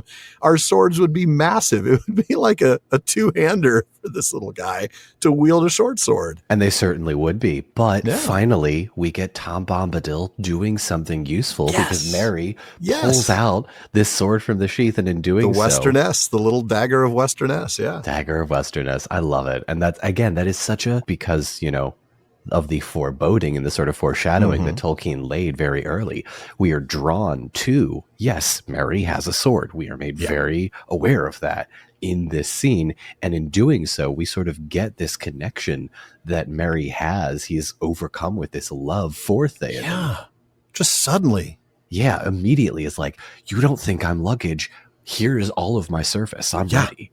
Yeah, that's exactly what it is. It's you recognize that I do have something to offer, so I'm just going to offer you everything. And, we compared this, we probably spent more time in the Minas Tirith chapter, to be fair, compared this to Pippin's offering of his service to Denethor. And I just want to talk briefly about some of the differences between the two. I think the first thing I notice is that Pippin, you mentioned this a little while ago, is motivated in part by the obligation to honor Boromir's sacrifice, but he's also motivated by what he perceives as Denethor's scorn and suspicion. I thought it was very interesting. He's sort of like, oh, really? Okay, fine. I'll show you. And Merry, on the other hand, is motivated solely by this sudden and overwhelming love for this old man. Yeah. And what a way to sort of draw the contrast between these two leaders in that the hobbits are both, motivated by these very polar opposite things in some cases. Because in a way, Denethor seems a little bit more interested in Pippin's, like, the sword, the sort of the history, the age, the heritage of this sword, even sort of more so than Pippin itself. Because, Denethor will look at Pippin and, say, well, what are you going to do? Right. And at this point, I think, correct me if I'm wrong, he doesn't even know Pippin's name. No, he doesn't. At that point. I'd gone with the Doors theme for that particular chapter, right? Our tendency to use music. And that was, hello, I loathe you. Won't you tell me your name? Because, he doesn't know it at this point. But he has no love for hobbits. So we felt like that might be a good title. Yeah, he doesn't even know Pippin's name. Denethor's acceptance of Pippin is way more formal. It's very structured, and it's almost, it includes an element of like almost a built-in threat. Oh yeah, what is that line that and basically, and I'll repay something or other with vengeance, oath breaking with vengeance. That's a little scary. And Theoden, in a way, like Theoden would never say something like that. Just thinking on it, this is like directly in contrast with how Theoden accepts Merry into the service, because this is something, again, that Tolkien brings up time and time again, the contrast between these two kings, really driving home that theme of hope and despair. Yes. I mean, and of course, it ultimately ends in Denethor's ultimate act of despair at the end of his life. But the hope and despair theme runs so strong in the comparison between these two. It is really rich. And I'm looking forward to even more comparisons. For now, of course, I love the way Theoden accepts Merry's service and blesses him. Rise now, esquire of my household, esquire of the household of Medjuseld. And then he wishes for good fortune. And while there's not a lot to be said on the lovely lines at the end, I still want to spend some time hanging out here for a bit, just because they're so meaningful. As a father, you shall be to me for a little while. There's something so tender, so poignant, and yet also foreboding. For a little while. That's a reminder of what they're going to go face, isn't it? Yeah. This chapter full of just the foreboding, the foreshadowing of, for a little while. Like, yes, we will have this family unit, this sort of found family, this fellowship, if you will, of sorts. You know, Merry is constantly moving from group to group, finding this sort of camaraderie, and not so much with the orcs, no camaraderie with them. But yeah, you know, there was that one Grishnock. I think there was a moment there that I think maybe they could have gotten along, but you know, they passed like ships in the night. But no, there really is this foreboding that I think it is almost in a way moments where life sort of imitates art in a kind of way. A wizened old man welcomes a youngster sort of into his household. I mean, I didn't want. I'll let you slide. You let me slide on that one. I'll let you slide. Okay. I'd almost be disappointed if you didn't make an old man joke at least once. I got to get one in there. It's my first episode. I didn't want to lay it on too thick. You got to set the standard, though, right? I mean, if you don't throw one in now, you're going to have to go the next 3 episodes without doing it, and I don't think you can do that. I mean, should we not bring up the fact that we wore matching clothes today because we're both wearing gray shirts? And we are. That's true. Unironically and unintentionally, though, I might add. Yeah. I mean, you might have copied me a little bit. I can't say you were copying my style because I'm just going to plant the seeds now. We'll see if we match next time. All right. Fair enough. Oh, well, rise now, Bartleman, Esquire of the pony of the household of Bree, take your mailbag and bear it unto good fortune. Don, what does Bartleman have in the bag for us tonight? All right. Calvin B. writes in, I understand that you are very far from discussing the Return of the King. Well, not anymore. We're not. Right. Here we are. Time compression. Love it. It works for Amazon. It works for us too. Works for us. But I was wondering your thoughts on Merry's feelings of being alone. There are 2 occasions that come to mind. The first is when Merry is separated from Pippin as he and Gandalf ride to Gondor.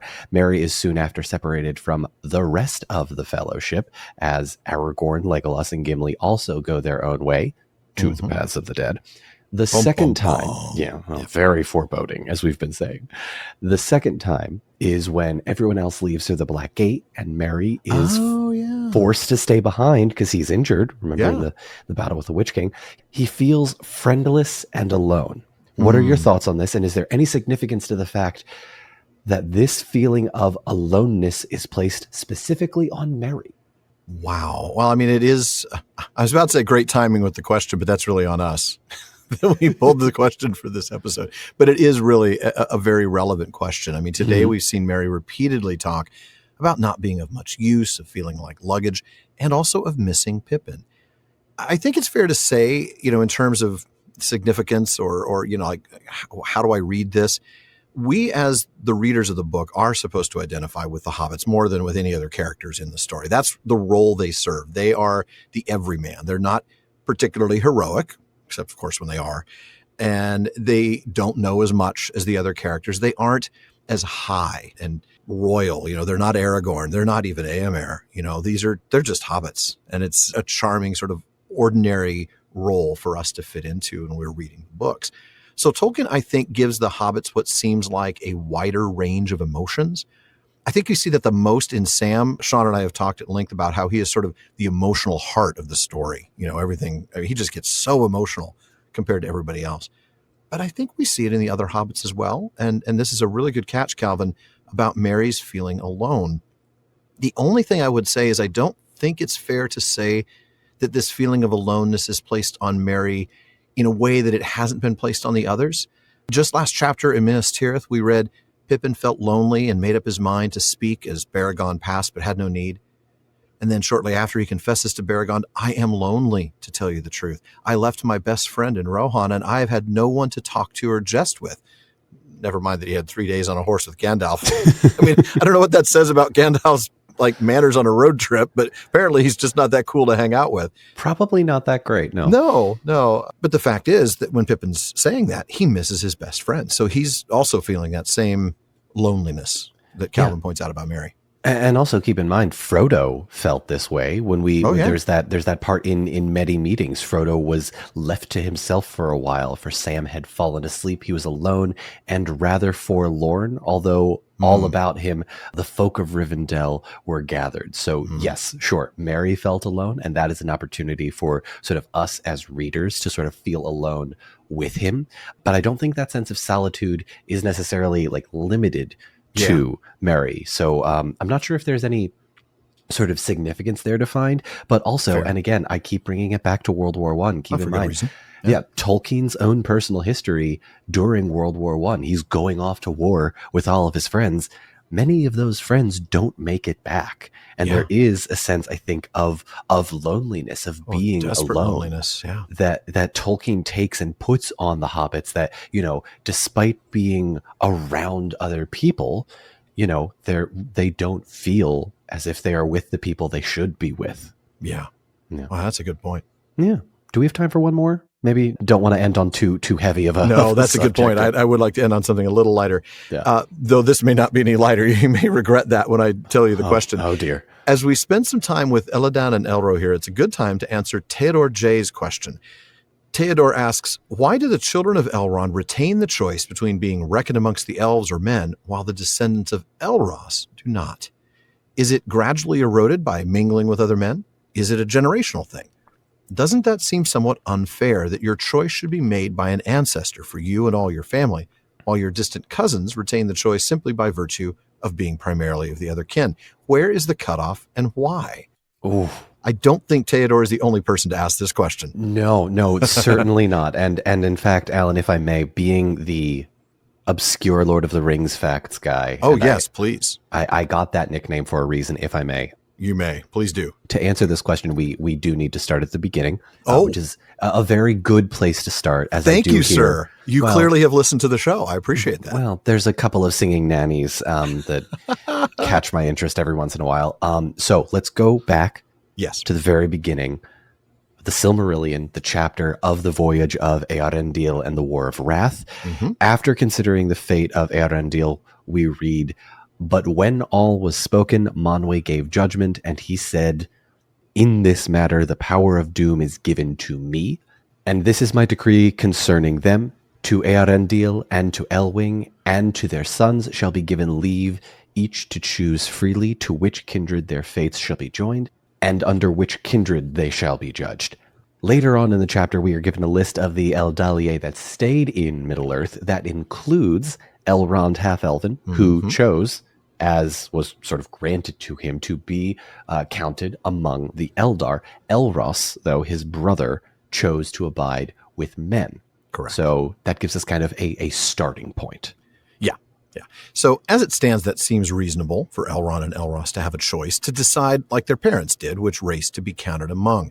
But the problem comes, as Theodore observes, with the fact that Elrond's kids, so we're talking about Arwen and the twins we just met here, Elladan and Elrohir, they get to decide as well, while Elros's kids never had that opportunity.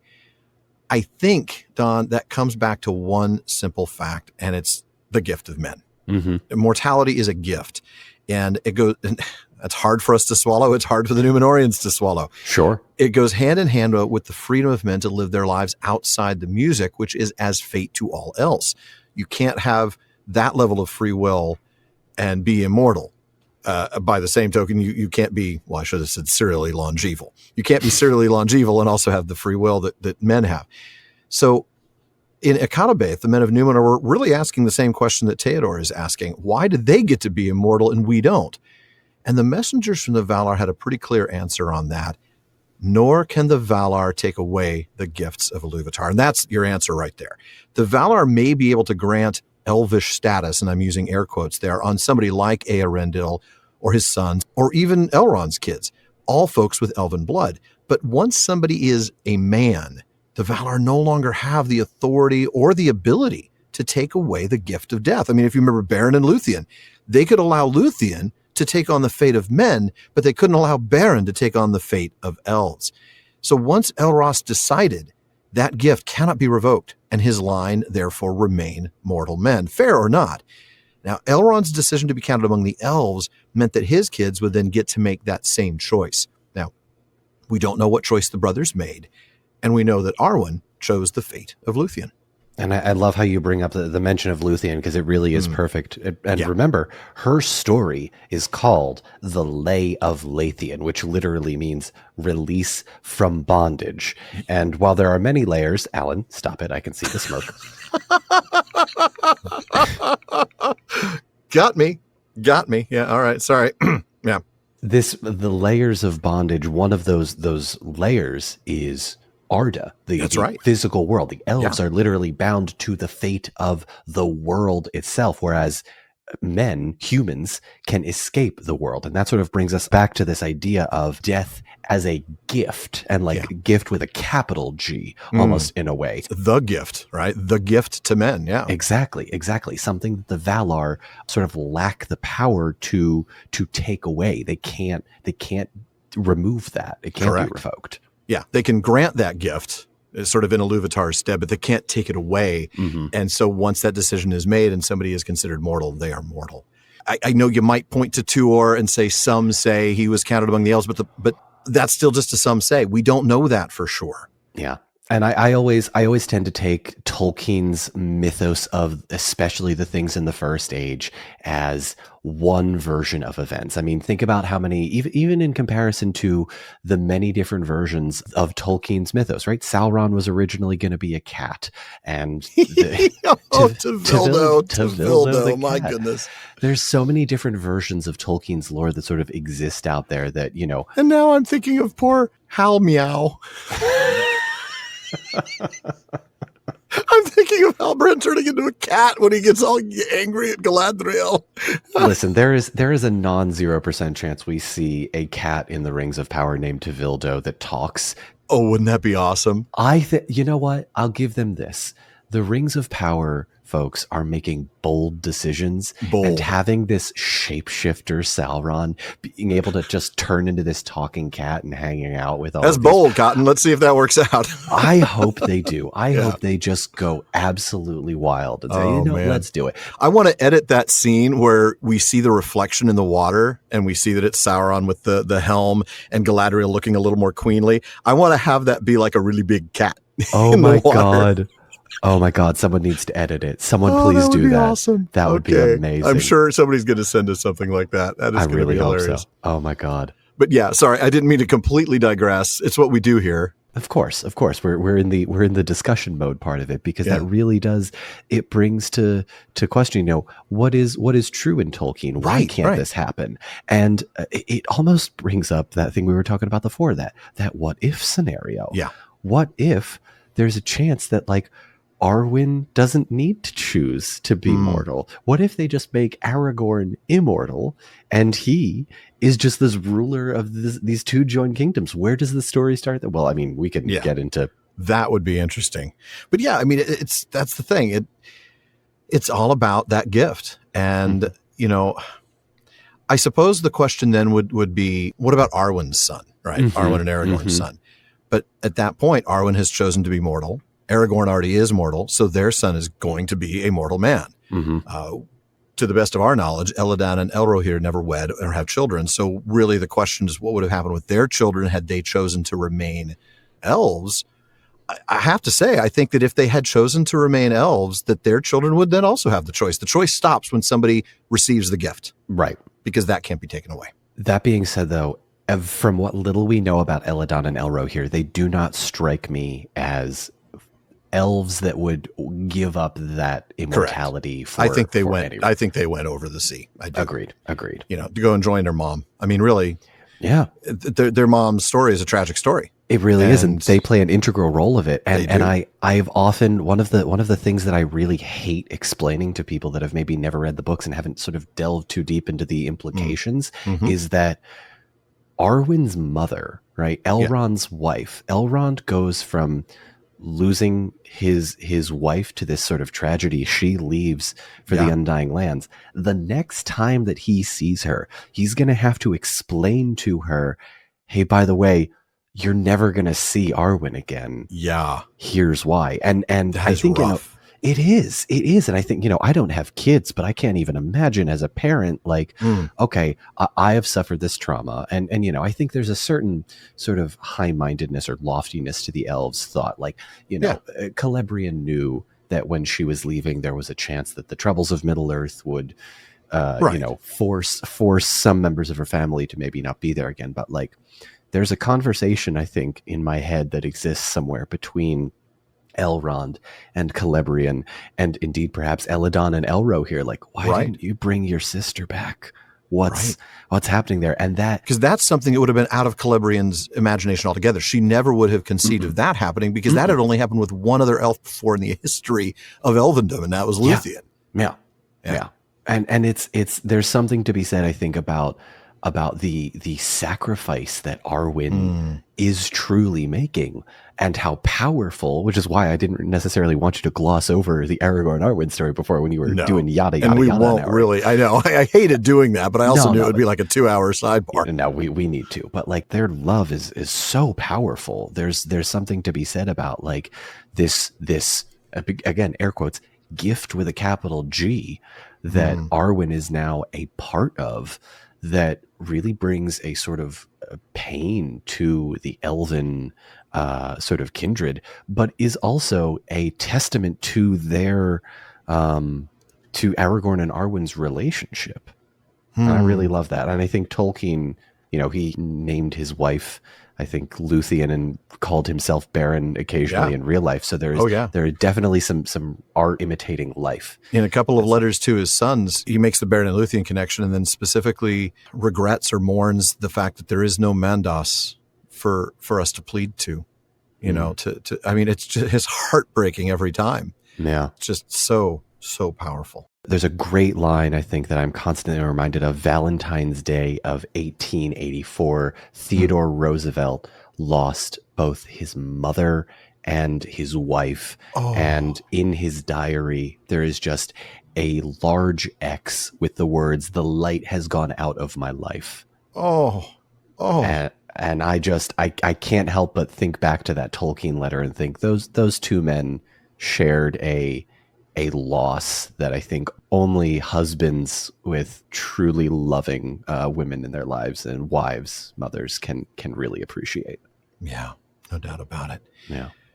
Thinking about, and I know we can't go on forever, but when you were talking about that conversation between Elrond and Celebrian, it made me think a little bit of what Celeborn says to Aragorn in Many Partings at the end. Now, a reminder for those of you who don't know, Celebrian, Elrond's wife, is actually the daughter of Galadriel and Celeborn. And I think that may be one of the things that Celeborn is hinting at in this line. He says to Aragorn, "Kinsman, farewell. May your doom be other than mine, and your treasure remain with you to the end." I think in some ways he's referencing both Celebrian and Arwen, his daughter and his granddaughter. And it is heartbreaking because he's losing them too. Yeah. This is what I love about Tolkien so much. Many layers to it. I'd never even considered that, and I've been reading this man's books for 20 years. That's the thing. I'm telling you, every time we do this stuff, we come up with new things. I'm still in shock. Like, one of my favorite observations was something I never thought of, was the line about some deserve death, right? Talking about Gollum.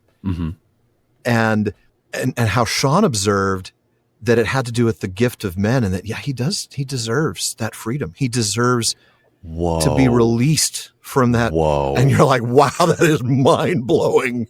I never thought of it like that before, but holy smokes, that's good. Alan, you just blew my mind. I don't know what original episode that's in, but that observation was so good it actually made our greatest hits episode 111. So you should take a listen to that one. I think I absolutely will. Absolutely will. Wow. Oh my God. What a line. I'm never going to be able to hear that again the same way. I know. It's same here. And that's Brilliant the kind of thing. We've just made these observations that, Shawn and I have been reading the books. I've been reading them now 44 years. Was the first time I read The Hobbit 44 years ago. So, I've read them a lot, and I get something new every single time. So I'm glad you could be part of that experience as well. But that is all we have time for this week, folks. It wraps up for another episode of the Prancing Pony podcast. But please be sure to join me and Don next week when Aragorn breaks some pretty hard news to Theoden. Yeah, the king seems to be a little bit more upset about where Aragorn is going than Aragorn does. And we've talked at length, about the paths of the dead, the place you only go if you're desperate. Very, very desperate. Folks, Alan and I want to thank the members of Team Prancing Pony Podcast, editor Jordan Ramels, Barleyman Becca Davis, along with our team of research assistants, social media manager Casey Hilsey, event and Patreon community coordinator Katie McKenna, graphic artist Megan Collins, and website guru Phil Dean. And speaking of the website, please be sure to give us a visit there at theprancingponypodcast.com. We've got show notes, some pretty hilarious outtakes, Prancing Pony ponderings, and our online storefront where you can get all sorts of PPP merch. You'll also want to visit the library page. The Prancing Pony Podcast is, first and foremost, a podcast about the books. So if you are interested in a book that we have mentioned here on the show, you will find the link to it in our library. The PPP gets a small amount of compensation when you make your purchase, and we do sincerely thank you for that. Indeed, we do. And we also want to thank our patrons at the Kierdance contribution tier. I'm going to start with DeMay in Alaska, James in Virginia, Tamsin in Minnesota, Chad in Texas, Lance in New Jersey, Paul in Colorado, Jerry in Texas, Mario in Utah, B in California, Joseph in Texas, Kathy from North Carolina, Lori from Washington, Carlos in California, Brian in the UK, Ned from Connecticut, Jerry from Washington, and Joe in Washington. There's also Erwin from the Netherlands, Dylan from Australia, Ben from Minnesota, Anthony in Texas, Karen in the UK, Zach Sue in Illinois, Jim in Maryland, Brian in Texas, Sarah in New Jersey, June in Ireland, Joshua in Massachusetts, James in Florida, Lucy in Texas, Connor in North Carolina, Keith in Alabama, Carson in Oklahoma, and Vivian in California. Thank you all so much for your support. Indeed, thank you very, very much. Make sure you do not miss any episodes of the Prancing Pony Podcast. You can subscribe through Apple Podcasts, Spotify, Amazon Music, or your favorite podcast apps. And one last thing as always, don't forget to send your thoughts, comments, and, well, most of all, your offers of service to Barliman at theprancingponypodcast.com. We could use them. And if you want your voice literally heard, well, just send us audio of you asking your question. You can visit podinbox.com/prancingponypod and record your question for us. Please be sure to still email the questions to Barliman. Even though Barliman's been a lot more reliable lately, there is still a lot of mail to sort through. So we'll try to get to you as soon as we are able. Indeed. As always, though, this has been far too short a time to spend among such excellent and admirable listeners. But until next time. As the elves say, Namarie.